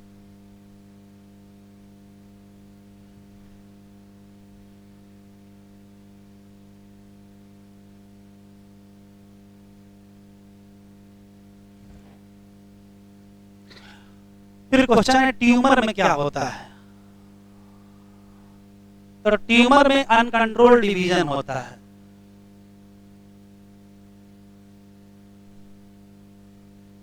तो दोनों चीजें गड़बड़ हो जाती हैं। यहां डिफरेंशिएशन भी गड़बड़ है। सेल से कहा जा रहा है कि तुम मैच्योर हो जाओ, अपना कुछ काम करो। सेल बोली मैच्योर नहीं होंगे, हम केवल डिवाइड करेंगे। तो जब डिवाइड ही करती जाएगी तो मास बढ़ता चला जाएगा। तो डिफरेंशिएशन और डी डिफरेंशिएशन दोनों गड़बड़ हो रहे हैं। और री तो हो ही नहीं रहा, चूज करना पड़ेगा तो डी लगाइएगा, यही खराब जाता है। आखिरी सवाल, ये कैसे तय होगा कि मैच्योरेशन के बाद या डिफरेंशिएशन के बाद जाइलम बनेगा? अंदर कोई छड़ी लिए खड़ा है कि तुम किनारे हो, तुमको जाइलम बनना है, और तुम इधर खड़े हो, तुमको एपिडर्मिस बनना है। ऐसा तो है नहीं। कैसे तय होता होगा कि कौन सी सेल जाइलम में कन्वर्ट हो जाएगी और कौन सी सेल फ्लोएम में कन्वर्ट हो जाएगी? नहीं समझ में आई बात? मेरिस्टेमेटिक सेल ने डिवीजन किया, बहुत सारी सेल बनी, तो बहुत सारी सेल में कोई सेल जाइलम बनाएगी, कोई फ्लोएम बनाएगी, कोई एपिडर्मिस बनाएगी, कोई कार्टेक्स बनाएगी। ये कैसे तय होगा? अब ऐसे तो रैंडम होगा कि नहीं कि जो आगे खड़ा होगा वो जाइलम बन जाएगा, जो पीछे लगी होगी वो फ्लोएम बन जाएगी। ऐसे तो होगा नहीं, कोई ना कोई तो नियम होगा। नहीं होगा। एनसीईआरटी में दिया है, ध्यान से सुनेंगे। डिफरेंशिएशन का भविष्य ओपन होता है। ओपन का मतलब कोई भी सेल कुछ भी बना, जैसे ग्रोथ कैसी होती है? ओपन नहीं होती है, इनडिटरमिनेट या डिटरमिनेट भी कह सकते हो थोड़ा बहुत। वैसे डिफरेंशिएशन भी ओपन होता है, लेकिन ऐसे इतना भी खुला नहीं होता। कोई ना कोई तो नियम होगा ही। तो नियम सुने ध्यान से। जैसे मान लेते हैं कि ये पर्टिकुलर प्लांट का रूट टिप है। अगर सेल यहाँ है बिल्कुल टिप पर, तो सेल फिर कहेगी हम मैच्योर होकर के रूट कैप बना लेंगे। लेकिन सेल अगर बाहर है पेरिफेरी में, तो फिर उसको एपिडर्मिस ही बनाना पड़ेगा। और सेल अगर सेंटर में है तो उसको वैस्कुलर टिश्यू बनाना पड़ेगा, जाइलम और फ्लोएम। तो सेल एपिडर्मिस बनाएगी कि कार्टेक्स बनाएगी कि रूट कैप बनाएगी कि जाइलम बनाएगी, ये तय होगा सेल है कहाँ। अगर सेल सेंटर में है तो तब तो उसको वैस्कुलर बंडल ही बनाना पड़ेगा, और सेल अगर बाहर है तो एपिडर्मिस कार्टेक्स बनाना पड़ेगा, और टिप पे है तो क्या बनाना पड़ेगा? रूट कैप बनाना। Concept clear? लिखो साइड में। यहां तक हो गया है?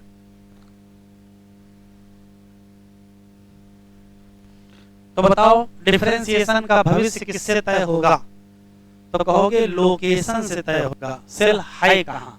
तो सेल की दो ही तीन चार लोकेशन, सेंटर में है तो कुछ और, बाहर है तो कुछ और, टिप पे है तो कुछ और। अब मान लेते हैं ये सूट टिप है, सेल यहाँ है और कह रहे हैं हम रूट कैप बनाएंगे। ऐसा तो होगा नहीं। जो यहाँ है उसको स्टेम की टिप ही बनानी पड़ेगी, और जो यहाँ है उसको रूट कैप बनाना पड़ेगा। लिखें फेट, भविष्य।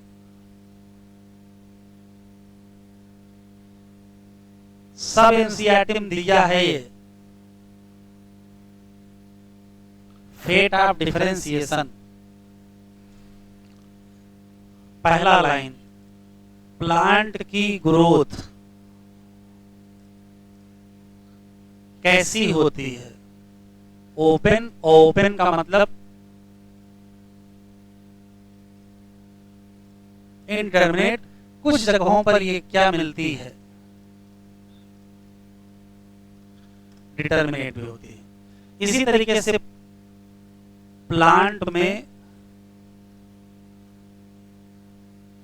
डिफरेंशिएशन भी क्या होता है, ओपन होता है। क्या होता है, ओपन होता है।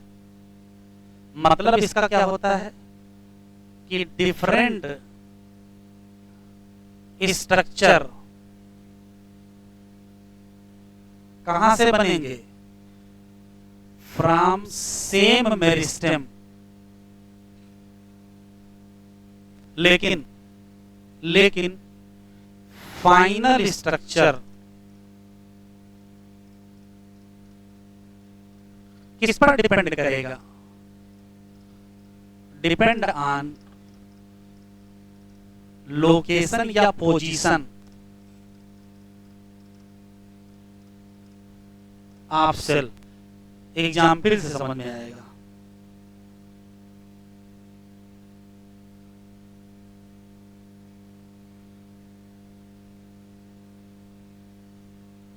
अगर सेल है रूट के टिप पर तो क्या बनाना पड़ेगा, रूट कैप बनाना पड़ेगा। सेल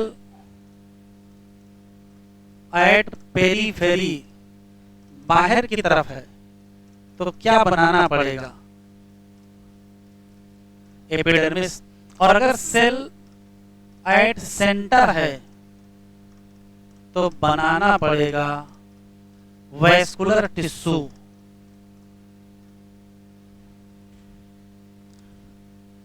एक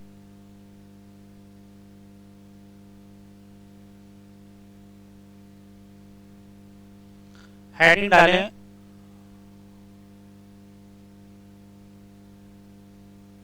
डेवलपमेंट। सिर्फ दो रटने वाले सवाल। पहले से ही पता है कि डेवलपमेंट है क्या, तो ये सम टोटल है किसका, ग्रोथ एंड डिफरेंशिएशन। इसमें वो सारी स्टेप होंगे जो किसी भी प्लांट के सीड जर्मिनेशन से लेकर के प्लांट की डेथ तक, इसमें सारे होंगे। ऑल इवेंट फ्रॉम, लिखते चले,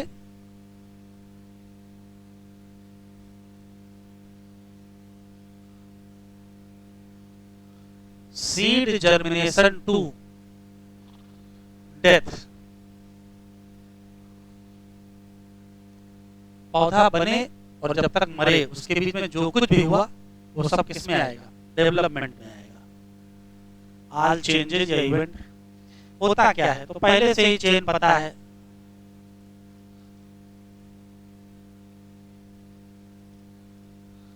मेरिस्टेमेटिक सेल से क्या बनती है,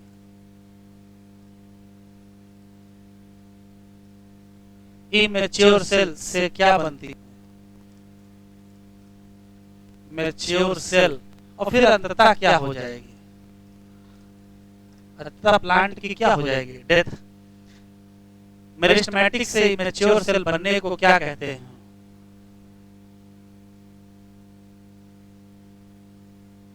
और इमेच्योर से मैच्योर बनने को क्या कहते हैं।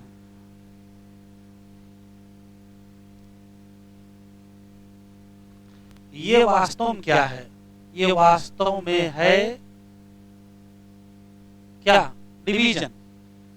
और फिर मर जाने की प्रोसेस, बुढ़ापा आना होता है, सेनिसेंस। तो पहले प्लाज्मेटिक ग्रोथ होगी, फिर डिफरेंशिएशन या मैच्योरेशन होगा, फिर सेनिसेंस होगा, फिर निपट जाएंगे, फिर जन्म होगा, ऐसे चलता रहेगा।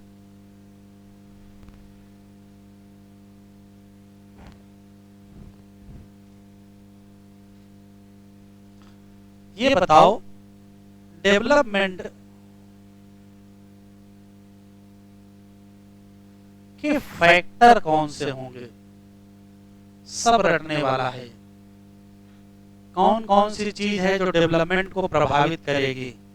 तो भाई बहुत सारे फैक्टर, प्लांट के अंदर के फैक्टर और प्लांट के बाहर के फैक्टर।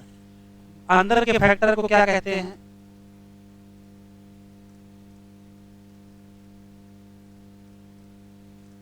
Intrinsic factor. इसमें दो चीजें आएंगे,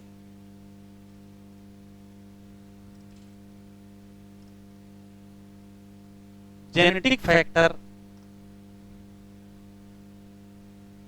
और प्लांट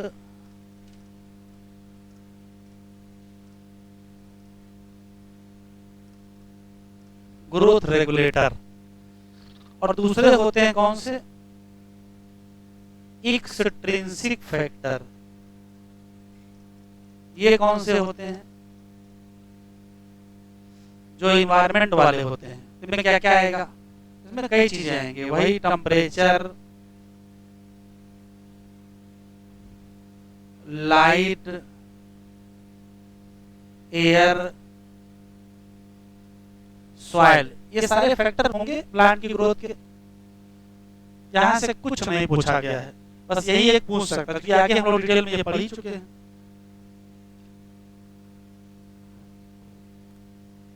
यहाँ जो रियल हेडिंग है, हेडिंग तो एनसीईआरटी में नहीं पढ़ी है, रियल पैराग्राफ जो हमको पढ़ना है वो है प्लास्टिसिटी और हेटेरोफिली।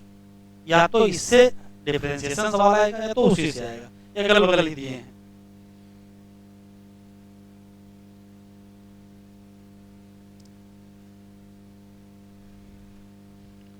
तो एक साइड हेडिंग डालेंगे, तो बढ़िया हेडिंग डालें, इनसे क्वेश्चन खूब आ रहा है, प्लास्टिसिटी एंड हेटेरोफिली।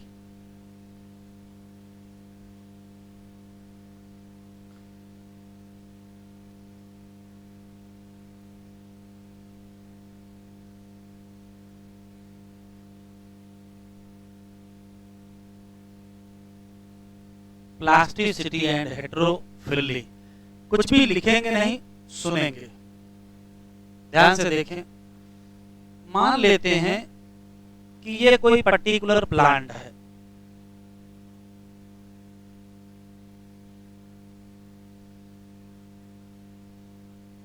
ठीक, ये कोई पर्टिकुलर प्लांट है और इसके ऊपर जो इन्वायरमेंट है उसमें कुछ चेंज आ गया। कुछ लिखना नहीं, सुनना है केवल। इन्वायरमेंट में चेंज आ गया, तो जैसे ही इन्वायरमेंट में चेंज होगा, प्लांट उस इन्वायरमेंटल चेंज को रिस्पांस देगा। प्लांट उस इन्वायरमेंटल चेंज को क्या देगा? रिस्पांस देगा। क्या रिस्पांस देगा? प्लांट कांपने लगेगा, जैसे जाड़ा हो गया, तो ऐसा तो होगा नहीं, तो क्या करेगा रिस्पांस? तो रिस्पांस एक ही है भाई, भाग तो सकते नहीं कि जाड़ा हो गया चलो भाग चलो, गर्मी हो गई तो कहीं और भाग चलो, हम लोग तो भागेंगे, ये तो भागेंगे नहीं। तो प्लांट रिस्पांस कैसे देगा?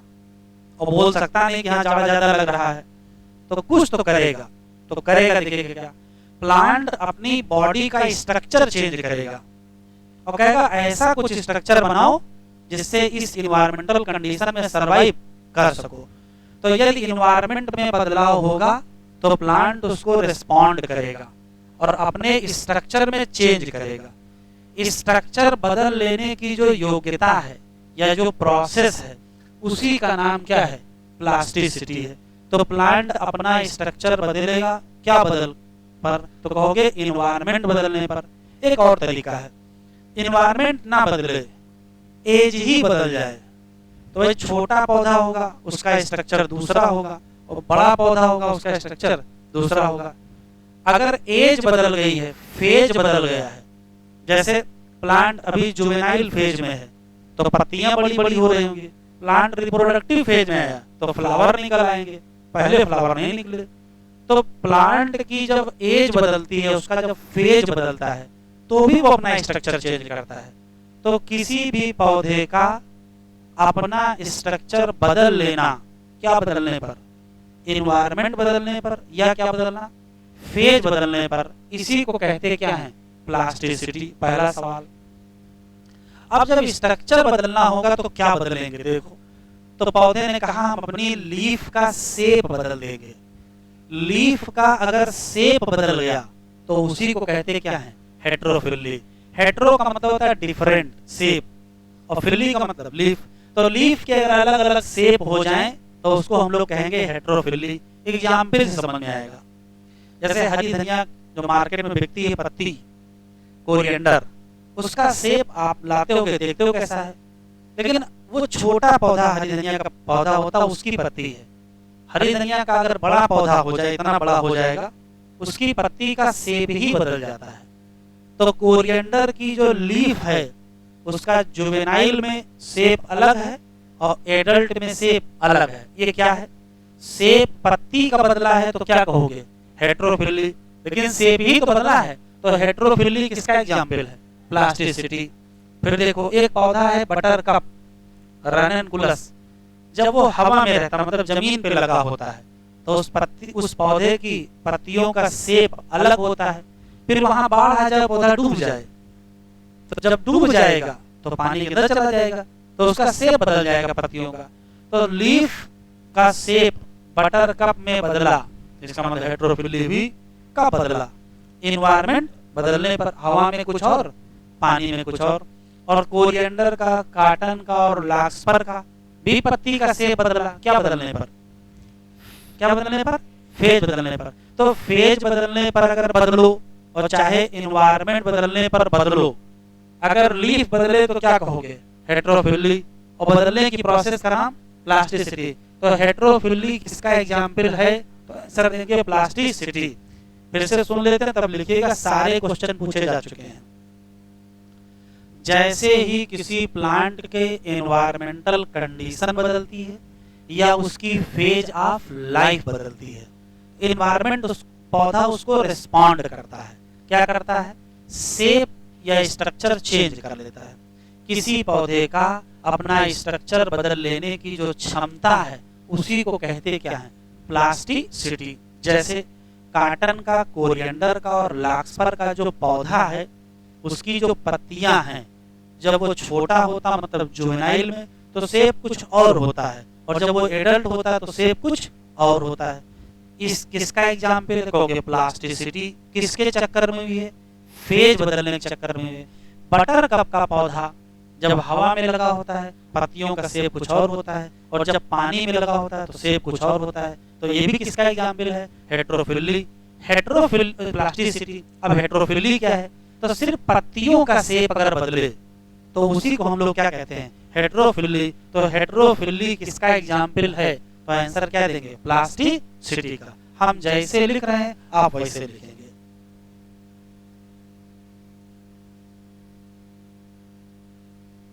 ये रेस्पॉन्ड करेगा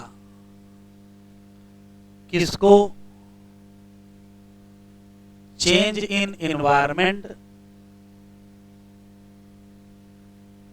या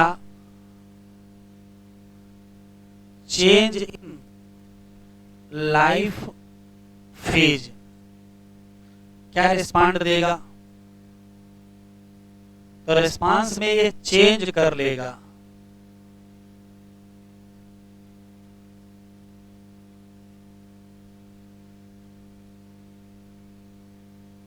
स्ट्रक्चर ऑफ प्लांट, और इसी चेंज कर लेने को क्या कहते हैं, प्लास्टिसिटी।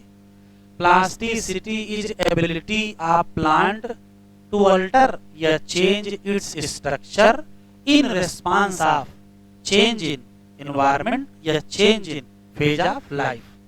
अब क्या चेंज करेंगे, अगर स्ट्रक्चर बदलना है तो अगर चेंज कर लें,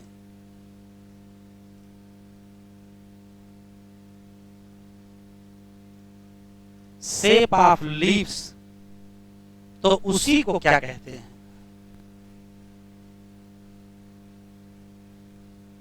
हेट्रोफिली। और ये भी एग्जाम्पल है किसका,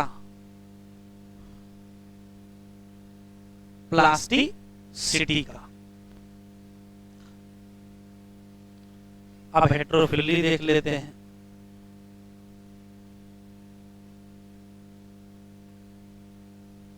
हेट्रोफिली हमको दो जगह देखने को मिलती है, कहां, इन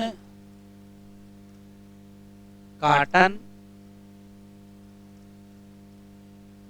कोरिएंडर और लार्कस्पर क्या होता है?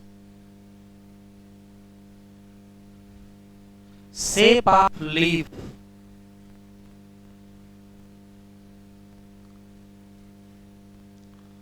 डिफरेंट होता है किसमें? Juvenile and adult. तो अगर हेटेरोफिली कॉटन, कोरिएंडर, लार्कस्पर में है तो ये किसका एग्जाम्पल है? ये भी प्लास्टिसिटी का एग्जाम्पल है। बस क्यों होता है? तो शेप क्यों चेंज हुआ है?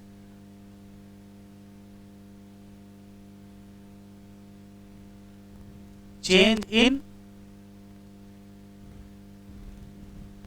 Phase of life. तो यहां ये क्या है? प्लास्टिसिटी है, मतलब चेंज हुआ है किसके चक्कर में? फेज ऑफ लाइफ के चक्कर में। लेकिन हमको हेटेरोफिली फिर देखने को मिली।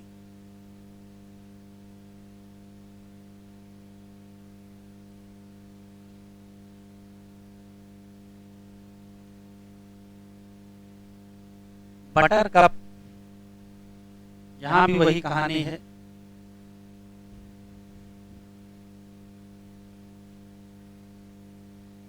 Shape of leaf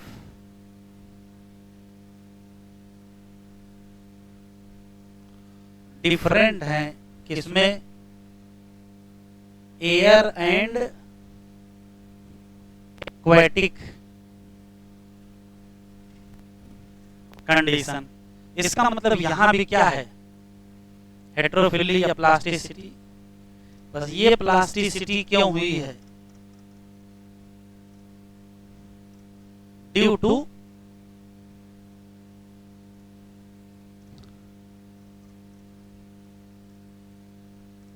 change in environment. Environment के चक्कर में प्लास्टिसिटी या हेटेरोफिली, और यहां फेज ऑफ लाइफ के चक्कर में प्लास्टिसिटी हुई।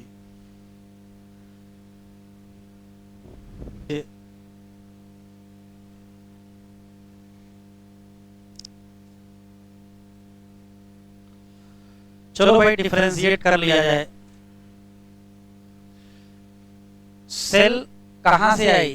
रूट एपिकल या कहां से? सूट एपिकल या कहां से? कैम्बियम। क्या लिखा है?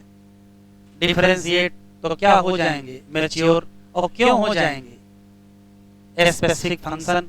इसी पूरी घटना जिसमें क्या होती है? मैच्योरेशन, उसको कहते क्या है? डिफरेंशिएशन। अरे थोड़ी देर रुक जाते हैं। Bladder is the most stretchable organ of body. कुछ तो उसका इस्तेमाल करिए, बुद्धि का तो कर ही नहीं रहे हो। ड्यूरिंग डिफरेंशिएशन सेल में क्या होंगे? या तो कुछ, या तो मेजर स्ट्रक्चरल चेंज। जैसे कहाँ होगा? या तो सेल वॉल बदलेगी, या तो प्रोटोप्लाज्म। एग्जाम्पल बहुत इंपॉर्टेंट है। जैसे कोई कह रहा हम क्या बनाएंगे? ट्रैकरी एलिमेंट बनाएंगे। तो सेल क्या करेंगे? सबसे पहले कहेंगे करे डिवाइड नहीं करेंगे चाहे जान चली जाए, तो जान चली गई। क्या डेवलप करेंगे? Strong elastic lignocellulosic secondary cell wall. क्यों करेंगे? Carry water to long distance, even क्या एक्सट्रीम टेंशन। 50 फीट का पौधा है, नीचे से ऊपर पानी जाना है, तो प्रेशर क्या है? अलग होना चाहिए। Try to correlate the various anatomical feature you encounter in plant and function they perform. तो इतना टाइम नहीं है, कुछ ट्राई नहीं करेंगे। प्लांट में एक और इंटरेस्टिंग फिनोमेना होता है। क्या? यहां देखो क्या लिखा है? Living differentiated cell. मतलब डिफरेंशिएटेड सेल दो कैटेगरी की होती है, लिविंग और डेड। तो लिविंग की बात कर रहा है। जिन्होंने लास्ट कर दिया था क्या? कैपेसिटी टू डिवाइड, वो फिर से क्या कर लेंगे? रीगेन। किसका? Capacity of division under certain condition. जैसे डिवीजन की कैपेसिटी आएगी, फिनोमेना का नाम डी। फिर एग्जाम्पल इंपॉर्टेंट है। क्या बनाना है? Formation of meristem. कौन सा? इंटर की इंट्रा, इंटरफेसिकुलर कैम्बियम और कौन सा, कार कैम्बियम कहां से बनाए हैं, फुली डिफरेंशिएटेड पैरेनकाइमा सेल। जब ऐसा काम कर रहे होंगे सच मेरिस्टेम या टिश्यू, ये डिवाइड भी करेंगे और क्या बनाएंगे, नई सेल बनाएंगे। एक बार फिर से जो लॉस करेंगे क्या, कैपेसिटी टू डिवाइड, लेकिन मैच्योर करके कुछ ना कुछ स्पेसिफिक फंक्शन करेंगे। तो इसका मतलब क्या हुआ, रीडिफरेंशिएटेड, मतलब इंटरफेसिकुलर कैम्बियम और कार कैम्बियम की सेल डिवाइड की, सेकेंडरी जाइलम बनाया, सेकेंडरी फ्लोएम बनाया, सेकेंडरी कार्टेक्स बनाया।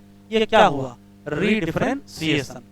कह रहा कुछ टिश्यू के लिस्ट बनाओ और बताओ किसी डाइकाट प्लांट में जो बनते हो किससे, रीडिफरेंस। ये लिस्ट बनवाया है तो हमने आपको दो एग्जाम्पल लिखा है, बताओ कौन से, नहीं बोलोगे भैया, अगर लिस्ट बनाओ तो बताओ ना, लिस्ट हमने बनवा दिया आपको। तो कहोगे secondary xylem, secondary phloem, secondary cortex और कार्क। कह रहा how would you describe A tumour, तो ट्यूमर को हमने डिस्क्राइब कर ही दिया है, डिफरेंशिएशन भी गड़बड़ हुआ और डी डिफरेंशिएशन। कह रहा इसको आप क्या कहोगे, जब पैरेनकाइमा ले लो कहां से, किसी पर्टिकुलर प्लांट पार्ट से, और उसको लेबोरेटरी में क्या करो, डिवाइड करो, कब, टिश्यू कल्चर। तो इसको क्या कहोगे, तो जो कहोगे क्वेश्चन ही पिछली बार आ गया है। कह रहा रिकॉल करो सेक्शन 13.11, इतना टाइम कहां के रिकॉल करें, कि जो ग्रोथ है किसकी, प्लांट की, वो कैसी होती है। एक तरफ कह रहा रिकॉल करो, सब लिख ही दिया है, कैसी है, ओपन।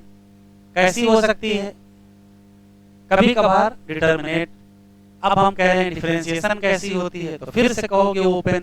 ओपन का मतलब क्या है, ओपन का मतलब देखो यहाँ लिखा है, जहां बिकाज लिखा होता वहां इंसर्शन रीजन बनता है। इसका मतलब है कि सेल या टिश्यू एराइज फ्रॉम क्या, सेम मेरिस्टेम, है क्या, डिफरेंट है। एक ही मेरिस्टेम से बनेंगे लेकिन स्ट्रक्चर अलग अलग होंगे। तो फाइनल स्ट्रक्चर बताओ कैसा होगा, तो कह रहा है डिटरमाइन बाय लोकेशन या पोजीशन। एग्जाम्पल फिर देखो टिक कर लो, अगर सेल पोजीशन है कहाँ, फ्रॉम रूट एपिकल मेरिस्टेम से दूर चली गई तो क्या बनाना पड़ेगा, रूट कैप बनाना पड़ेगा। लेकिन अगर कोई सेल कहाँ चली गई, पेरिफेरी पर, तो क्या बनाना पड़ेगा। कह रहा कुछ और एग्जाम्पल दे सकते हो, तो हाँ एक हमने दे दिया है। अगर सेंटर में चले गए तो वैस्कुलर टिश्यू बना लेंगे। डेवलपमेंट, डेवलपमेंट क्या है, तो सारे बदलाव कहां से, जीवन में जितने कुछ होते हैं कहां शुरू करोगे, जर्मिनेशन से लेकर के बुढ़ापे तक, मरने तक जो हुआ सब इसी में आएगा। डायग्रामेटिक रिप्रेजेंटेशन दिया है ग्राफ में, तो भी देख लेंगे, तो देख लो, भी चेन लिखाए थे। मेरिस्टेमेटिक सेल हैं, पहले कौन सी ग्रोथ करेंगे, प्लाज्मेटिक। तो जब प्लाज्मेटिक करेंगे तो कैसी सेल बनेगी, इमेच्योर। फिर क्या होगा, डिफरेंशिएशन या मैच्योरेशन, तो क्या बनेंगे, मैच्योर। फिर क्या आएगा, बुढ़ापा, क्या होगी, डेथ, साइकिल पूरी। बहुत इंपॉर्टेंट पैराग्राफ, वेरी इंपॉर्टेंट। कह रहा प्लांट फॉलो करते हैं अलग अलग पाथवे, किसके रिस्पांस में, या तो इन्वायरमेंट का चेंज या तो फेज ऑफ लाइफ। तो रिस्पांस कैसे देंगे, डिफरेंट काइंड ऑफ स्ट्रक्चर बनाएंगे, चेंज कर लेंगे। The ability is called plasticity. अलग अलग स्ट्रक्चर अलग अलग परिस्थितियों में बनाओ, इसी को कहते क्या है, प्लास्टिसिटी। एग्जाम्पल टिक कर लो, हेटेरोफिली किसमें मिली, कॉटन में, कोरिएंडर में और लाक्सपर। इन सब पौधों में जो पत्तियां हैं उन जब जुवेनाइल फेज में है वो अलग होती किससे, मैच्योर प्लांट। दूसरी तरफ देखो, अलग शेप मिलेंगे लीफ का, किसमें, एयर में, और किसमें, वाटर में, किसमें, बटर कप। ये भी क्या है, हेटेरोफिली ही तो है, बस फर्क ये है यहाँ हेटेरोफिली क्यों हुई है, इन्वायरमेंट। लेकिन हेटेरोफिली कोई भी हो, एग्जाम्पल किसका होगा, प्लास्टिसिटी। डायग्राम जरा देखो, यहाँ जो डायग्राम दिए हैं बताओ किसके किसके हैं। तो यहाँ लिखा है लाक्सपर, और यहाँ लिखा है बटर कप, तो ये पहचानिएगा।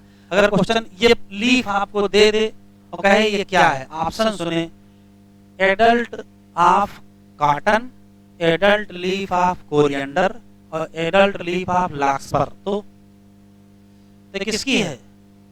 ये लार्कस्पर की है, ना तो कॉटन की है, ना तो कोरिएंडर। और अगर ये दे दे तो कहोगे butter cup leaf in water habitat, और ये देखो मिलती जुलती हैं, तो ध्यान रखिएगा, है नहीं मिलती जुलती, तो साइज का अंतर है, मतलब लगभग तो मिल ही रही हैं, हो सकता है कुछ अंतर हो, लगभग मिल रही हैं, ठीक है। तो अगर ये पत्ती दे देगा तो कैसे पहचानोगे कि ये टेरेस्ट्रियल हैबिटेट वाली है कि एडल्ट वाली है? तो बड़ा वहां यहाँ बड़ा दिख रहा है, ये दो बने हैं, एग्जाम में तो एक बनेगा ना, कैसे पहचानोगे बड़ा है? उससे पूछना जो है वो होगा इन्विजिलेटर कि बताओ ये बड़ा वाला डायग्राम है कि छोटा वाला। अगर छोटा वाला है तो ये क्या है, और अगर बड़ा वाला है तो ये क्या है? ऐसे करोगे, ऐसे नहीं करोगे, ऐसा कुछ नहीं एग्जाम में आएगा, ठीक है। खत्म हो गया, कुछ नहीं इसमें। ग्रोथ और डिफरेंशिएशन बहुत रिलेटेड है। डेवलपमेंट में ग्रोथ होगा और डिफरेंशिएशन होगा। डेवलपमेंट में दोनों होंगे, कौन से?